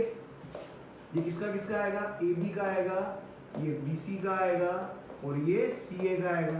अब एक एक वर्क डन निकाल लेते हैं अपन। सबसे पहले डब्ल्यू ए बी देखें अपन, डब्ल्यू ए बी, ए से बी अगर मैं जा रहा हूँ, एक चीज हमेशा ध्यान में, एरिया अंडर द कर्व मत निकाल लेना। अपन कर्व देखते इसलिए एरिया अंडर द कर्व निकाल देते हैं। Area under the curve work done निकालने के लिए सिर्फ पीवी कर्व होना चाहिए। देखो यहाँ पर भी आपने देखा होगा, मैंने यहाँ पर वर्क डन, यहाँ पर डब्ल्यू ए बी में मैंने एनआर टी2 माइनस टी1 क्यों लगाया। यहाँ एरिया अंडर द कर्व मत कैलकुलेट कर लेना, क्योंकि टीवी कर्व है। टीवी कर्व में area under the curve calculate नहीं करते हैं, तो पीवी कर्व में ही एरिया अंडर द कर्व होता है। ये बिल्कुल दिमाग में ध्यान रखें। कर्व देखते ही एरिया अंडर द कर्व निकालने की कोशिश ना करें, ये बहुत कॉमन मिस्टेक होती है। ठीक है, तो देखो अब मेरे को यहाँ पर डब्ल्यू ए बी, देखो अब ए से बी जाना है, तो ए से बी जा रहा हूँ मैं, तो एरिया अंडर द कर्व मत निकाल देना, क्योंकि वीटी कर्व है। तो area under the curve A B, तो ए बी मतलब क्या कांस्टेंट, देखो वॉल्यूम कांस्टेंट है, वॉल्यूम कांस्टेंट है, ए से बी जा रहे हैं। तो डब्ल्यू ए बी के लिए मेरे पास क्या हो गया, डेल्टा बी जीरो हो गया, डेल्टा बी जीरो हो गया, तो डब्ल्यू ए बी की वैल्यू क्या हो गई मेरे पास, जीरो। फिर देखो W B C, W B C देखें आप, डब्ल्यू बी सी क्या है, बी से सी जा रहे हैं, बी से सी जा रहे हो तो वॉल्यूम इंक्रीज हो रहा है, टेम्परेचर कांस्टेंट है, कांस्टेंट टेम्परेचर, कांस्टेंट टेम्परेचर का वर्क डन क्या आएगा, आइसोथर्मल। अरे याद आ रहा है, आइसोथर्मल। तो इसका क्या होता है, कांस्टेंट टेम्परेचर आइसोथर्मल, आइसोथर्मल का वर्क डन क्या होता है, एन आर क्या है 2.303, n R log n R T log, ये एल एन लिख रहा हूँ मैं, ठीक है, इसको एल एन लिख रहा हूँ मैं। एल एन क्या होता है मेरे पास, V2 अपॉन V1, ये तो V2 क्या हो गया मेरे पास, VC अपॉन VB। देखो यहाँ पर फाइनली वैल्यू, यहाँ पर n तो हो गया नंबर ऑफ मोल्स 2, ये हो गया मेरे पास 8.31 इनटू टेम्परेचर, टेम्परेचर कितना है यहाँ पर, कांस्टेंट टेम्परेचर कितना है 500 केल्विन, और इसको ये ln में है तो इसको 2.303 करोगे, फिर यहाँ से log 10 बस लिखोगे और डिवाइडेड बाय ये VC अपॉन VB, VC पे कितना वॉल्यूम है 5, ये आ जाएगा 5 डिवाइडेड बाय 2, ये log 10 बेस। इसकी वैल्यू में लिखनी है, डायरेक्ट आंसर लिखवा दूंगा आपको मैं, बस ये वैल्यू कैलकुलेट करना आनी चाहिए आपको। और फाइनली WCA देखो, C से A जाओ, कहाँ गया, C से A जा रहे हैं, तो स्ट्रेट लाइन कर्व है, V directly proportional to T, V directly proportional to T, अभी अपन ने ऊपर देखा था, क्या आएगा, प्रेशर कांस्टेंट, क्या आएगा, प्रेशर कांस्टेंट, समझा, प्रेशर कांस्टेंट। अब प्रेशर कांस्टेंट है C से, ये तेरा C पॉइंट भाई, ये C पॉइंट, C से A में प्रेशर कांस्टेंट, प्रेशर कांस्टेंट का मतलब क्या हुआ, NR T2 minus T1, pressure constant में ये था ना, integration of P dV, P तो कांस्टेंट होता है, P V2 minus V1, isobaric process, isobaric process के अंदर NR T2 माइनस T1, देख क्या आएगा, NR, इसको लिखोगे T2 minus T1, number of moles कितने हो गए 2, R कितना हो गया 8.31, और T2 माइनस T1, ये आएगा तेरा कितना T2, कहाँ से कहाँ जा रहा है, C से A में जा रहा है, तो यहाँ पर देखो क्या आएगा मेरे पास, यहाँ पर आएगा आपका 300 में से C, कहाँ से कहाँ जा रहा है मेरा, हाँ C से A में जा रहा है, तो 300 माइनस 500, अरे क्लियर। तो यहाँ पर क्या करो 300 माइनस 500, तो ये हो जाएगा 300 माइनस 500, बस ये वैल्यू सारी यहाँ पुट करना, ठीक है, वैल्यू सारी पुट करना, टोटल ये तो जीरो, इन दोनों को सॉल्व करना है बस। तो यहाँ से Q टोटल मैं आपको आंसर लिखवा देता हूँ, तो Q इक्वल्स टू क्या हो जाएगा, WT, इन सबको सॉल्व करोगे, इसका आंसर तेरे पास आ रहा है एक मिनट, 4292 जूल, ये हो जाएगा तुम्हारा आंसर, का आंसर लिख लो 4292 जूल। कैलकुलेशन वाले क्वेश्चन इसलिए कर रहा हूँ ताकि थोड़ा सा क्या तुम्हारा जिगर खुले, तुम्हारा कैलकुलेशन, इसमें टाइम लगता है इन क्वेश्चंस के अंदर, थर्मो के अंदर टाइम लगता है क्वेश्चन के अंदर, या तो बहुत सारी प्रैक्टिस हो उससे आपको लोग की वैल्यू याद होने लग जाए, है ना, वही है, इट्स ऑल अबाउट प्रैक्टिसिंग। ठीक है, चलो नेक्स्ट देखिए आप quasi static process. Quasi static process का मतलब क्या हो गया, अत्यंत स्लो प्रोसेस, ऐसी प्रोसेस जो चलती हुई, मतलब आप देखोगे तो आपको लगेगा चल ही नहीं रही है, अत्यंत slow process, very very slow process, quasi static process. और ऑलमोस्ट जो प्रोसेस को देखोगे ऐसा लगेगा वो सिस्टम जो है वो क्या थर्मोडायनेमिक इक्विलिब्रियम के अंदर है, चलती हुई नहीं दिख रही। इसका मतलब क्या है, किसी प्रोसेस को चलता हुआ कैसे देख पाते हैं आप, किसी प्रोसेस को चलता हुआ आप कैसे देख पाते हैं कि उसके थर्मोडायनेमिक वेरिएबल जो हैं, अरे यार एक मिनट माइक लगाने भूल गया, अरे मेरे लाल, आवाज़ में थोड़ा सा डिफरेंस नजर आएगा आपको, झेल लेना। थोड़ी सी आवाज में गड़बड़ हो गई होगी यार, माइक का तार निकल गया, कोई बात नहीं है ना, पर आवाज बुलंद है, तुम्हारे कान बुलंद करने बस तुम्हें 5 मिनट के लिए यहाँ पर, ठीक है। इससे पहले थोड़ी देर पहले आवाज थोड़ी गड़बड़ हो गई होगी थोड़ी। हाँ, तो अत्यंत स्लो जो होती है वो क्या होती है मेरे पास, क्वासी स्टेटिक होती है। अब स्लो है इसका मतलब ऑलमोस्ट क्या, इक्विलिब्रियम में, तो आपको वो प्रोसेस क्या दिखेगी, आपको इक्विलिब्रियम में नजर आएगी हमेशा, ठीक है। जो ये होगी तो at every instant system is in equilibrium इस प्रोसेस के लिए। उसके बाद आता है तेरे पास रिवर्सिबल, ये फालतू चीजें हैं, बस ये कभी थ्योरेटिकल में आ जाए तो याद रखना उस हिसाब से। रिवर्सिबल प्रोसेस क्या है कि एक प्रोसेस है, उसका इनिशियल स्टेट ये है, फाइनल स्टेट ये है, ठीक है। अगर if the process is reversed back to the same state through the same path, if a process is reversed to same path, if a process is reversed to the same path, इधर से गई और वापस इसी path पर लौट के जाएगी, ये इसी पाथ पर वापस लौट के गई, तो इसको क्या बोलेंगे अपन, रिवर्सिबल प्रोसेस।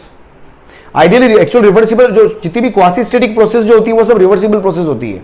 ये क्वासी स्टैटिक प्रोसेस जो होती है वो सारी क्या होती है, रिवर्सिबल प्रोसेस होती है। ये सब थ्योरेटिकल कॉन्सेप्ट्स हैं, समझ में आ रहा है। कोई प्रोसेस अगर मेरे को अत्यंत स्लो प्रोसेस क्या होता है साला, कब तक वेट करोगे, मतलब समझ में आ रहा है, आई थिंक समझ में आ रहा है। नेक्स्ट देखिए पॉलीट्रोपिक प्रोसेस। पॉलीट्रोपिक प्रोसेस का मतलब होता है कोई भी एक general process, P V equals to constant, P V की power gamma equals to constant. ये वी की पावर में जैसे जैसे चेंज होगा प्रोसेस की डेफिनेशन चेंज होती जा रही है।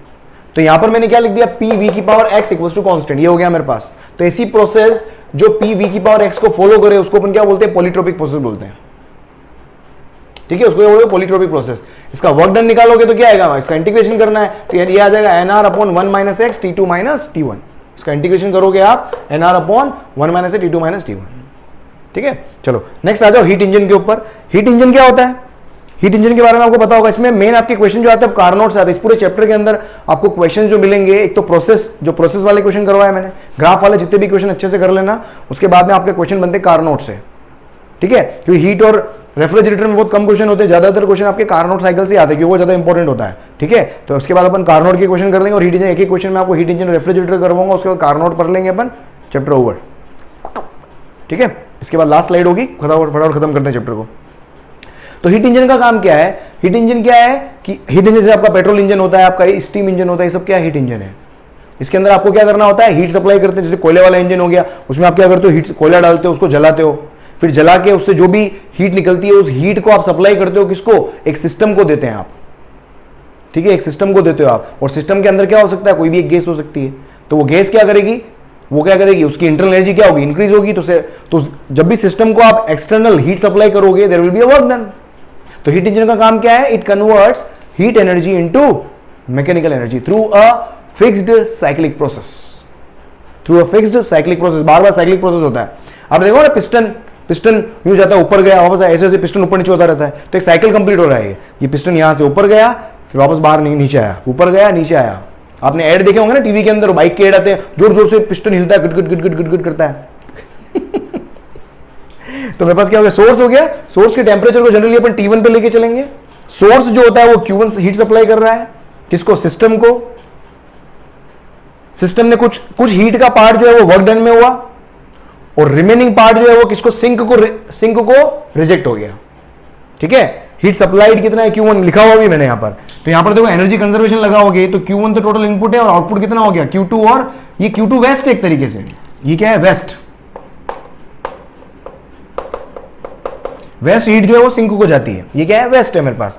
तो Q1 एनर्जी कंजर्वेशन लगाओगे तो Q1 will be the sum of Q2 plus W, तो W प्लस Q2, तो यहां से W इक्वल्स टू क्या आ गया, Q1 माइनस Q2, एक फॉर्मूला ये बन जाता है अपने पास वर्क डन का।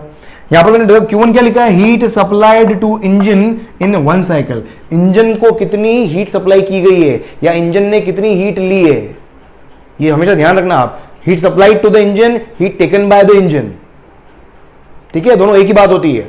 Heat taken by the engine का मतलब Q2 नहीं होता है, Q2 is the heat escaped out from the engine है ना, वेस्ट, इंजन से बाहर जो हीट निकल गई है वो है, ठीक है। ये इंजन वाला सिस्टम जो होता है मेन पार्ट होता है इंजन का। इंजन मतलब सिस्टम बोल दो आप, सिस्टम को इंजन बोल सकते हैं आप, ठीक है।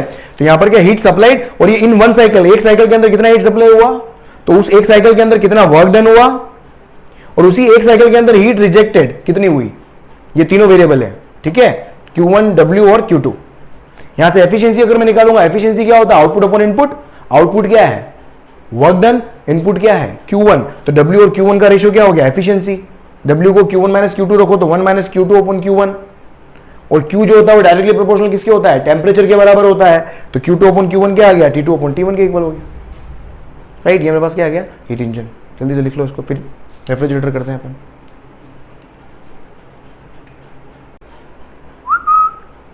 चलो आगे बढ़े, ठीक है। लास्ट स्लाइड है बस, चैप्टर यहाँ से व्हाइट वॉश। जल्दी से बिल्कुल एकदम तहे दिल से इसको शुक्रिया अदा करना है इस चैप्टर को, ठीक है, और प्रैक्टिस करनी है इस चैप्टर के अंदर। 12 बता चुका हूँ। चलो हाँ, जैसे अपन ने हीट इंजन देखा था वैसे एक और होता है रेफ्रिजरेटर। रेफ्रिजरेटर जो होता है वो क्या होता है, ये बिल्कुल एक तो रिवर्स प्रिंसिपल पे काम करता है। रेफ्रिजरेटर जो होता है बिल्कुल क्या होता है, रिवर्स प्रिंसिपल पे काम करता है। हीट इंजन का रिवर्स प्रिंसिपल, हीट इंजन का प्रिंसिपल क्या था कि अपन एक हाई टेम, आपका जो सोर्स और सिंक जो मैंने बताया था उसमें आप लिख लेना यहाँ पर, जो सोर्स का टेम्परेचर हमेशा सिंक से ज्यादा होता है, मैं बता रहा हूँ। फिर डेफिनेटली हीट सप्लायर जो होगा उसके पास में heat, immense amount of heat होनी चाहिए, तो उसका टेम्परेचर हमेशा जनरली ज्यादा ही होगा सोर्स का, और सिंक का टेम्परेचर हमेशा क्या होता है, कम होता है। सो T1 is always greater than T2, ठीक है। अब हीट इंजन के अंदर क्या हो रहा था, सोर्स हीट सप्लाई कर रहा था और कुछ हीट का कुछ पार्ट वर्क डन में जा रहा था और रिमेनिंग पार्ट वेस्ट हो रहा था, और वो कहां जा रहा था, सिंक को जा रहा था। अब रिवर्स प्रोसेस रेफ्रिजरेटर के अंदर होता है। क्या होता है कि जो कोल्ड बॉडी, जो सिंक है, वहां से अपन हीट एक्सट्रैक्ट करते हैं, कोल्डर बॉडी। अब कोल्डर बॉडी से हीट को निकाल के मुझे कहां लेके जाना है, हॉटर बॉडी, मतलब सिंक से हीट को निकाल के सोर्स तक लेके जाना है। पहले सोर्स से निकाल के अपन हीट पे सिंक तक पहुंचा रहे थे, अब सिंक से निकाल के सोर्स तक पहुंचाना है, किसके अंदर, रेफ्रिजरेटर के अंदर, उल्टा प्रिंसिपल। अब देखो, अगर मेरे को कोल्ड बॉडी से हॉट बॉडी तक हीट को अगर लेके जाना है तो अपने आप तो आएगी नहीं, तो कहीं ना कहीं आपको क्या, external work needs to be done, तभी मेरा क्या होगा, वहां से मैं उसको निकाल के बाहर लेके आ पाऊंगा, ठीक है। तो यहां पर उसको हीट को बाहर निकालने के लिए एक्सटर्नल वर्क डन होता है। तो आपने देखा होगा रेफ्रिजरेटर, फ्रिज के अंदर वो गियर पर मतलब गियर पड़ते रहते हैं, उसके अंदर देखा होगा आपने।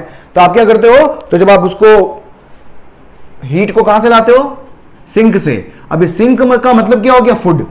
सिंक का मतलब क्या हो गया, फूड। अब आप क्या करते हैं, रेफ्रिजरेटर के अंदर आप फूड रखा आपने, तो फूड जैसे रखते हो उसका टेम्परेचर जनरली क्या होता है, लो होता है। किससे, उसके सराउंडिंग के टेम्परेचर से, उसके एटमॉस्फेयर के टेम्परेचर से। अब उससे हीट ऑटोमेटिक तो बाहर निकले। अब उसका टेम्परेचर जो फूड का टेम्परेचर जो होगा वो क्या होगा मेरे पास, जो फ्रिज के अंदर के टेम्परेचर से हमेशा फूड का टेम्परेचर ज्यादा होता है। अब फूड को अंदर क्यों रखते हैं, ताकि वो उसमें से हीट बाहर निकले और वो क्या हो जाए, शाम तक आते थे क्या दिमाग फेल हो जाता है तो फूड को अपने को सेव करना, तो फूड से क्या ऑटोमेटिकली बाहर, सब भूल गए, वापस सुनो क्या हो गया यार, मैं क्या कह रहा था, ये तो चीज समझ में आ गई। हीट को अपने को सिंक से सोर्स तक लेके आना, अपना सिंक को फूड, और हीट फूड से अपने आप बाहर कब निकलेगी, जब फूड का टेम्परेचर में क्या कर दूं, डाउन कर दूं। फूड का टेम्परेचर इतना डाउन कर दूं, फूड का टेम्परेचर अगर मैं समझ में आ रहा है, तो मुझे यहां पर क्या करना होगा, अब फूड से हीट बाहर निकालनी है। तो करने का तरीका क्या है, फूड को फ्रिज में रखा। अब अपन क्या करते हैं, फ्रिज का टेम्परेचर इतना डाउन कर देते हैं कि फूड से भी डाउन हो जाएगा, तो फूड से ऑटोमेटिकली हीट क्या होगी, बाहर निकलने लग जाएगी। अब फ्रिज का टेम्परेचर मैंने डाउन किससे किया है, सम एक्सटर्नल वर्क, कंप्रेसर जिसको अपन बोलते हैं, वो आवाज आती रहती है ना फ्रिज के अंदर, तो ऑटोमेटिकली फूड से क्या होता है, हीट बाहर निकलने लग जाएगी। तो फूड से जो हीट बाहर निकली उसको मैं क्या बोल रहा हूं, Q2, heat extracted from the colder body. ये क्या है, हीट एक्सट्रैक्टेड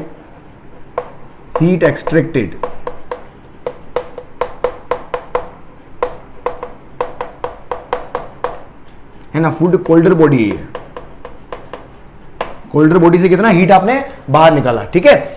यहां से अपने आप क्या, फूड से क्या होगी, हीट बाहर निकलेगी। उसके बाद में क्या होगा, अब एक्सटर्नल वर्क मैंने जो बोला वो कंप्रेसर का वर्क डन, तो क्या होगा, सिस्टम के ऊपर कोई ना कोई वर्क डन होगा। अब यहां पर उस एनवायरमेंट का टेम्परेचर अपन डाउन कैसे करते हैं, तो अंदर जो सिस्टम जो होता है, फ्रिज के अंदर क्या होती है, गैस होती है। आपने देखा होगा पापा हमेशा बोलते हैं बेटा फ्रिज वाल बंद करते, गैस बाहर निकल जाएगी। तो उसके अंदर जो गैस होती है वो क्या होती है, फ्रीऑन गैस, CCl2F2, डाइफ्लोरोमेथेन। आता है थोड़ा बहुत तो मेरे को भी है ना, IPSC किसका सेट कर सकते हो ना तुम लोग, ठीक है। तो यहां पर क्या होता है, तो जैसे अब यहां पर होगा क्या, फूड से हीट बाहर निकल गई, किसने ले ली हीट, फ्रीऑन ने ले ली, तो फ्रीऑन का टेम्परेचर क्या हो जाएगा, बढ़ जाएगा। लेकिन फ्रीऑन को तो जब नया फूड आएगा तो वापस फ्रीऑन को तो उतना ही टेम्परेचर वापस मेंटेन करना पड़ेगा ना, ताकि हर बार नया फूड आए उस फूड से वापस टेम्परेचर बाहर निकाल ले फ्रीऑन। तो फ्रीऑन को बार बार अपने को उसके टेम्परेचर को कम करना पड़ता है। तो आप जैसे फ्रिज खोलते हो, फ्रीऑन के टेम्परेचर में उतार चढ़ाव आता है, तो ढैं डू डू शुरू हो जाता है थोड़ी देर बाद। यार थोड़ी देर बाद में क्या करता है, वो ढैं डू करता रहता है, फ्रिज, तो वो क्या कर रहा है, फ्रीओन के टेम्परेचर को मेंटेन करने की कोशिश कर रहा है। तो फ्रीओन का टेम्परेचर मेंटेन कैसे होगा, फ्रिज होगा कुछ हीट क्या करेगा, रिजेक्ट करेगा। तो फ्रिज का पिछवाड़ा देखा होगा आपने, वहां पर फिन्स लगी हुई होती है, ब्लैक कलर का जाली लगी होती है, तो वहां से हीट बाहर निकलती है। वो कौन है, सोर्स, जिसको अपन ने क्या बोल दिया, एटमॉस्फेयर बोल दिया एक तरीके से। यहां पर सोर्स को क्या बोल दिया, एटमॉस्फेयर। अपना सिंक क्या, फूड हो गया, सिस्टम के अंदर कौन है, फ्रीओन गैस हो गई। और with the help of external work, external work वापस हो जाएगा। देखो दो इनपुट हो गए, W + Q2 इक्वल्स टू क्या आ रहा है, Q1, तो W इक्वल्स टू क्या आ जाएगा, Q1 - Q2। ठीक है, ये किसके ऊपर, रिवर्स प्रिंसिपल पे बेस्ड है। अब यहां पर रेफ्रिजरेटर की एफिशिएंसी नहीं होती, यहां पर इसका होता है परफॉर्मेंस कोएफिशिएंट। परफॉर्मेंस किस पे डिपेंड कर रही है, कितनी हीट बाहर निकाली, कितना वर्क डन करके। Heat extracted with respect to work done, वही तो उसका परफॉर्मेंस होगा। तो हीट एक्सट्रैक्टेड, कितना हीट बाहर निकाला वर्क डन देने पर। 6 बोले फेंकी, कितने छक्के मारे, समझ में आ रहा है ना। 100 नंबर का पेपर देके आया, कितना आउटपुट आया। तो यहां पर आउटपुट क्या है, हीट एक्सट्रैक्टेड डिवाइडेड बाय, तो इसलिए कोएफिशिएंट, इसमें यहां पर एफिशिएंसी नहीं बोल के परफॉर्मेंस कोएफिशिएंट बोल देते हैं अपन किसका, रेफ्रिजरेटर का। उसको मैं बीटा से लिख रहा हूं, Q2/W, W क्या है, Q1 - Q2, Q directly proportional to temperature होता है, तो T2/T1 - T2, T1 is always greater than T2। कई बार क्वेश्चन के अंदर T1 T2 दिए होते, बड़ा वाला T1 ले लेना, छोटा वाला T2 ले लेना। आगे देख, नेक्स्ट आपके पास है Carnot cycle. Carnot cycle very important भाई साहब, बहुत इंपॉर्टेंट। कार्नोट साइकिल एक्चुअली एक तरीके से क्या है, ये थ्योरेटिकल हीट इंजन है। कार्नोट साइकिल जो है वो क्या है, कार्नोट इंजन बोलो, कार्नोट साइकिल बोलो, एक तरह का थ्योरेटिकल हीट इंजन है, जिसे डिजाइन किया गया था एक प्रैक्टिकल हीट इंजन की एफिशिएंसी को कंपेयर करने के लिए, कि कोई भी एक प्रैक्टिकल हीट इंजन, एक्चुअल जो हीट इंजन बना हुआ है उसकी वो कितना एफिशिएंट है।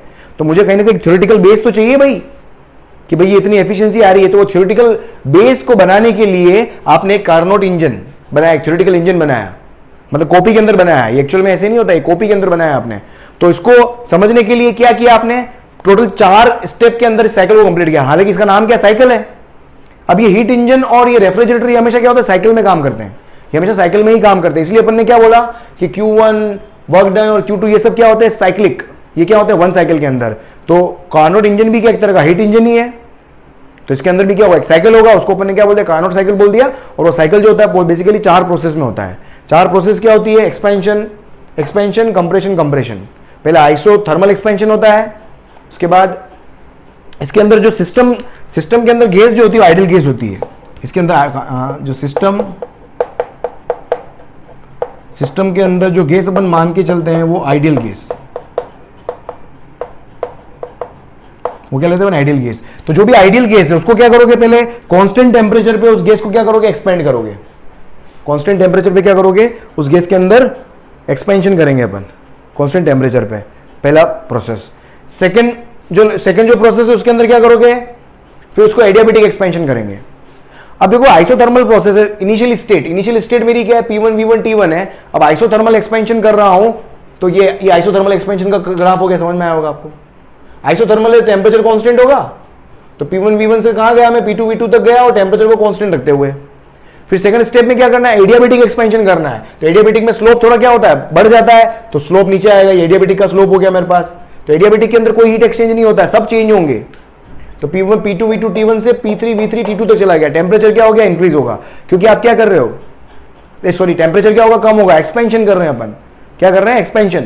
मतलब आपको क्या करना है, गैस को पहले आइसोथर्मल एक्सपेंशन किया, फिर एक्सपेंशन तब तक किया जब तक कि उसका टेंपरेचर कितना नहीं हो जाए, T2 is the temperature of sink, T1 is the temperature of source. Simple, वही हीट इंजन से कंपेयर करें इसको आप। उसके बाद में क्या करते हैं अपन, ये पूरा क्या, ये देख पिस्टन का एक लेवल होता है, पिस्टन यहां से यहां तक चला गया, बस पिस्टन यहां से यहां तक पहुंच गया, अब आगे कोई जगह नहीं है। तो यहां से यहां तक थोड़ा एक्सपेंशन किया मैंने, पिस्टन को बाहर निकाला आइसोथर्मली, फिर पिस्टन को और बाहर निकाला एडियाबेटिकली। ठीक है, तो यहां टेंपरेचर T1 था, यहां पर भी टेंपरेचर T1 आया, समझ में आ रहा होगा। फिर और मैंने एक्सपेंशन किया, यहां पर टेंपरेचर मेरे पास क्या है, T2 है, समझ में आ गया। तो ये T1 T2, फिर उसके बाद क्या करूंगा मैं, कंप्रेस करूंगा आइसोथर्मली कंप्रेस करूंगा। और आइसोथर्मली मतलब कांस्टेंट टेंपरेचर, मतलब ये T2 था, T2 को वापस T2 ही रहने दिया, T2 तक ही मैंने कंप्रेशन किया। ठीक है, कांस्टेंट टेंपरेचर पर। तो देखो यहां से वापस आइसोथर्मल कंप्रेशन, टेंपरेचर कांस्टेंट है, T2 ही है, और P4 और वेरिएबल चेंज हो जाएंगे प्रेशर और वॉल्यूम के। और फाइनली अपन क्या करेंगे, एडियाबेटिक कंप्रेशन करेंगे। कंप्रेशन से टेंपरेचर क्या होता है, इंक्रीज होता है। तो आप तो क्या करोगे, यहां बीच में आ गया, बीच से वापस यहां तक लेके आओ, इनिशियल स्टेट में वापस लेके आ रहे हो आप। तब तक करते रहोगे तब तक कि टेम्परेचर क्या नहीं हो जाए, T1 नहीं हो जाए, मतलब वो इनिशियल स्टेट पे वापस नहीं आ जाए। तो पूरा क्या होगा, तो लास्ट स्टेज क्या होगी मेरी, क्योंकि वॉल्यूम कम हो रहा है तो यहां से यहां तक क्या हो रहा है, कंप्रेशन, और यहां पर क्या हो रहा है, वॉल्यूम इंक्रीज हो रहा है, तो क्या हो गया, एक्सपेंशन हो गया। तो ये 4 स्टेज है, 1 2 3 4, 1 2 3 4, समझ में आ गया अपने को। अब यहाँ पर वर्क डन देखो, पहले वाले का वर्क डन लिखे, पहले वाला वर्क डन क्या, आइसोथर्मल प्रोसेस है। आइसोथर्मल का वर्क डन क्या होता है, nRT log ln लिखा है मैंने, final volume upon initial volume. और ये यहां पर क्या होगा, heat supplied, Q1 is what, heat supplied. ये Q1 जो है क्या है, यहां पर हीट सप्लाइड है, समझ में आ रहा होगा आपको। Q1 अपने को पता है ना, Q1 क्या होता है, हीट इंजन के अंदर Q1 क्या होता है, heat supplied to the engine, heat taken by the engine. और Q2 क्या होता है, हीट वेस्ट जो हुई है वो, ठीक है, ये हो गया। तो ये जनरली आपके पास Q1 जो होता है क्या होता है, हीट कंज्यूम्ड। Q1 क्या होता है आपके पास, अगर आप देखो यहां पर, तो ये Q1 जो है वो क्या है, हीट कंज्यूम्ड। अब ये हीट कंज्यूम्ड, ठीक है, ये हीट का कंजप्शन हो गया। अब इस पूरे साइकिल में हीट का कंजप्शन कहां हुआ, एक ही बार हुआ ना, तो पूरे साइकिल में हीट कंजप्शन कितना आएगा, Q1 के बराबर,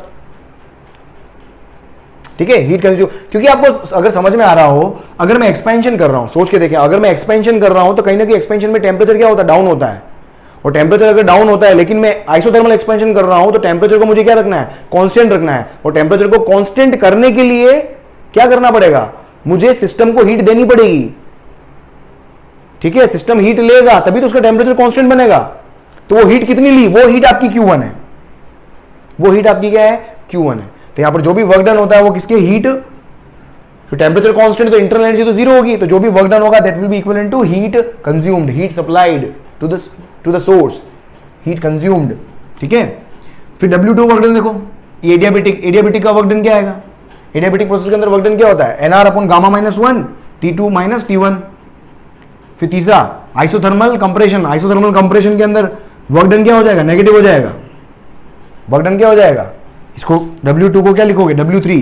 तीसरा वर्क डन जो उसको क्या लिखूंगा, W3 को लिखूंगा मैं -Q2, ठीक है, ये Q2 क्या हो गया। अब देखो, अब जब आप वापस कंप्रेशन, अब जब आप आइसोथर्मल कंप्रेशन कर रहे हो, कंप्रेशन करोगे, आइसोथर्मल कंप्रेशन यहां से यहां गया, फर्स्ट सेकंड फिर थर्ड आ रहा हूं मैं, कंप्रेशन कर रहे हो तो सिस्टम का टेम्परेचर क्या होगा, इंक्रीज होगा, कंप्रेशन में टेम्परेचर क्या इंक्रीज होगा, लेकिन मुझे आइसोथर्मल ही करना है। तो इंक्रीज होने से रोकने के लिए मुझे क्या करना पड़ेगा, हीट को एक्सट्रैक्ट करना पड़ेगा सिस्टम से। तो सिंक क्या करता है, हीट एक्सट्रैक्ट करता है, बाहर निकालता है, वो हीट जो है वो क्या है, Q2। तो Q2 जो है क्या है, हीट एक्सट्रैक्टेड बाय Q2 अगर मैं लिखूं यहां पर, तो Q2 क्या हो गया, हीट एक्सट्रैक्टेड।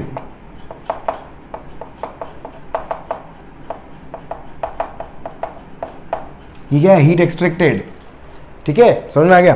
तो यहां से हो गया Q2, उसके बाद Q4, उसके बाद वर्क डन, और ये वर्क डन क्या होगा, नेगेटिव होगा। NR टेम्परेचर कितना, कांस्टेंट टेम्परेचर पे हो रहा है ये T2 पे, तो माइनस का NR T2 log final volume V4 upon initial volume V3। और फाइनली चौथा वर्क डन निकालोगे आप, ये क्या, एडियाबेटिक कंप्रेशन में वर्क डन नेगेटिव होता है तो W4, लेकिन वहां पर कोई हीट एक्सचेंज नहीं होता है। देखो दो में ही मैंने हीट एक्सचेंज लिखा है, यहां पर एडियाबेटिक के अंदर कोई भी हीट एक्सचेंज नहीं होता है। तो वर्क डन जो होगा वो कहीं ना कहीं क्या होगा, वर्क डन ही होगा, वो इंटरनल एनर्जी को रेज कर रहा होगा या जो भी चेंज कर रहा होगा, ये हो गया। तो फाइनली यहां पर आप क्या करोगे, चारों work done, total work done लिखोगे, W1 W2 W3, W4 और देख लो, एडियाबेटिक नेगेटिव वर्क डन होगा, negative NR gamma -1 T2 final temperature कितना हो गया तेरे पास। तो कुल मिलाकर ये आ जाएगा, आप इसको देख पाओ तो ये हाँ भगवान,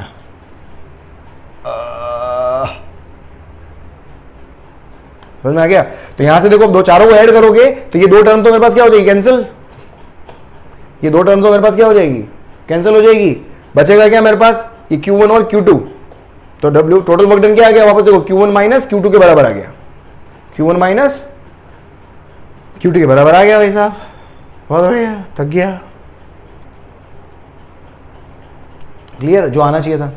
उसके बाद देखो एफिशिएंसी क्या होती है, हीट इंजन की एफिशिएंसी वर्क डन अपॉन वही W upon Q1, same formula. यहां से एक और यहां लिख सकते हो आप, है ना, heat engine W upon Q1, क्योंकि मेन वर्क डन तो क्या है, समझ में आ गया, वर्क डन तो Q1 - Q2 और हीट कंज्यूम्ड डिवाइडेड बाय क्या होता है, हीट कंजप्शन ही तो आता है।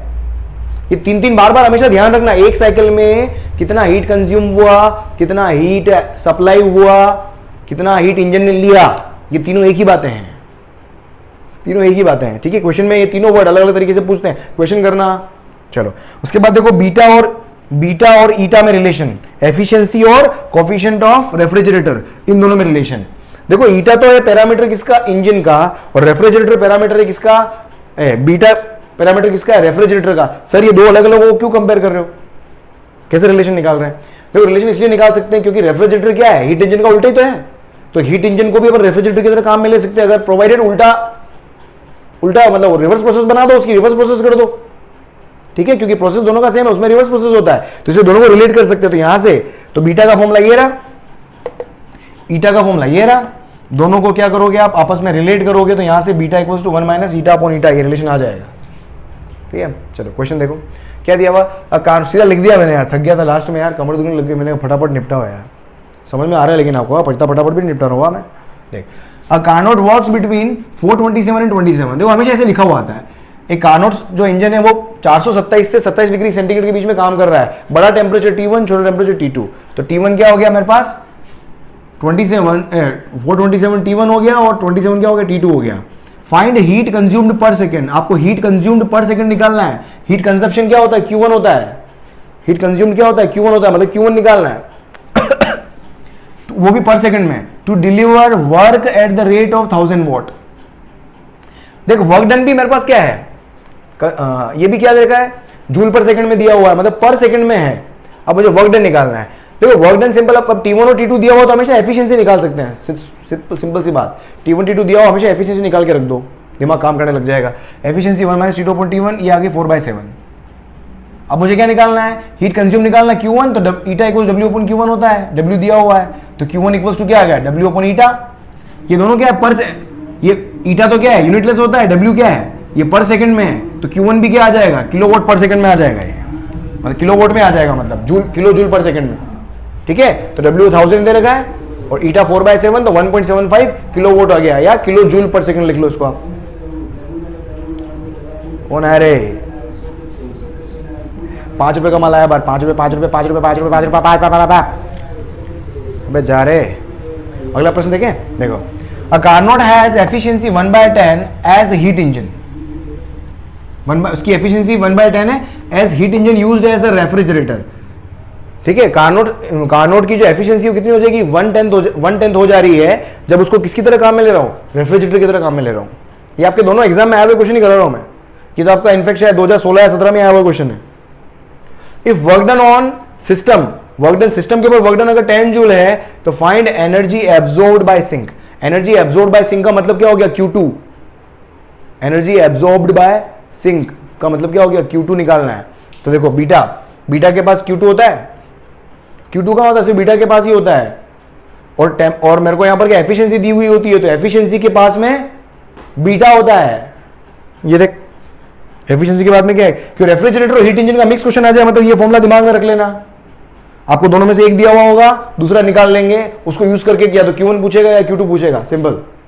ये बहुत इंपॉर्टेंट, वेरी वेरी इंपॉर्टेंट, अबे बहुत इंपॉर्टेंट रिलेशन है, ठीक है। तो Q2 अपॉन W, Q2 निकालना है मेरे को, हीट एब्जॉर्ब तो Q2 होती है ना, तो Q2 इक्वल्स टू क्या, बीटा W, बीटा मैंने 1 माइनस ईटा अपॉन ईटा रख लिया, W ईटा दे रखा है, W दे रखा है 90 जूल आंसर। क्वेश्चन की प्रैक्टिस कर लेना भाई यार, इसके अंदर डाउट हो पूछ लेना, ठीक है। कल यूनिट्स एंड मेजरमेंट कराएंगे अपन, एरर्स वगैरह करेंगे कल, फिर स्वाहा। देख नेक्स्ट आपके पास second law of thermodynamics. Second law of thermodynamics, second law of thermodynamics के दो स्टेटमेंट है, एक स्टेटमेंट केल्विन प्लैंक ने दिया था और एक स्टेटमेंट क्लॉसिस ने दिया था। दो स्टेटमेंट है, Kelvin Planck and Clausius. Kelvin Planck statement क्या बोलता है कि Kelvin Planck statement heat engine की बात करता है, और क्लॉसिस जो होता है वो रेफ्रिजरेटर की बात करता है। हीट इंजन में क्या है, अपन क्या कर रहे हैं, हीट सप्लाई कर रहे हैं और वर्क डन में कन्वर्ट हो रहा है और कुछ वेस्ट हो रहा है। तो केल्विन प्लैंक क्या बोला, इसका पहला स्टेटमेंट क्या है सेकंड लॉ थर्मोडायनेमिक्स का, कि सारी की सारी हीट जो है वो कभी भी वर्क डन में कन्वर्ट नहीं की जा सकती किसी भी हीट इंजन के अंदर। ऐसा कोई भी हीट इंजन पॉसिबल नहीं है जो सारी की सारी हीट को किस में कन्वर्ट कर दे, वर्क डन के अंदर कन्वर्ट कर दे। मतलब एफिशिएंसी कभी भी 100% नहीं हो सकती, सोच के देखो, है ना। अगर Q1 W के बराबर हो गया, W अपॉन Q1 की वैल्यू क्या हो जाएगी, 1 हो जाएगी, मतलब ईटा की वैल्यू 1, मतलब 100% एफिशिएंसी। तो 100% एफिशिएंसी इज नॉट पॉसिबल। ये किसने बोला, केल्विन प्लैंक ने बोला था। फिर उसके बाद क्या बोला, दूसरा क्लॉसिस आया, उसने क्या बोला कि बिना रेफ्रिजरेटर की बात करी इसने कि बिना एक्सटर्नल वर्क की हेल्प के आप कभी भी कोल्डर बॉडी से हॉटर बॉडी की तरफ हीट एक्सट्रैक्ट नहीं कर सकते। मतलब W can never be zero. देख अगर W जीरो हो गया तो बीटा इनफाइनाइट हो जाएगा, और बीटा कभी भी इनफाइनाइट नहीं हो सकता। हाँ, आइडियल रेफ्रिजरेटर की बात करूं तो beta will be infinite, so beta can not be infinite. समझ में आ गया? आई थिंक दोनों स्टेटमेंट आपको क्लियर। चलो जल्दी स्क्रीनशॉट ले लें इसका। चलो बहुत बढ़िया, शानदार। चलो राइट दोस्तों, ये वाला चैप्टर भी आपका हो रहा है। इस चैप्टर के अंदर lots of practice is required. पहले ही बोल रहा हूं मैं, थर्मोडायनेमिक्स, केटीजी, 2 चैप्टर ऐसे हैं, प्रैक्टिस चाहिए ही चाहिए। पीवाईक्यू के साथ साथ क्वेश्चंस भी कर लेना। शुक्रिया। राइट दोस्तों, thank you so much again. अगर आपने सबने मिलकर मेरे को यहाँ तक देखा है तो आपका बहुत बहुत धन्यवाद। बस चैनल पे बने रहें आप और लोगों को जोड़ें अगर आपको वीडियोस बहुत अच्छे लग रहे हैं, और शेयर करें जनता के बीच में। ठीक है, कल अपन यूनिट्स एंड मेजरमेंट और एरर वाला चैप्टर निपटा के फिर पूरे कंक्लूड करेंगे क्रैश कोर्स को, फिर नई सीरीज को शुरू करते हैं। चलो thank you so much, bye, good night, मिलते हैं।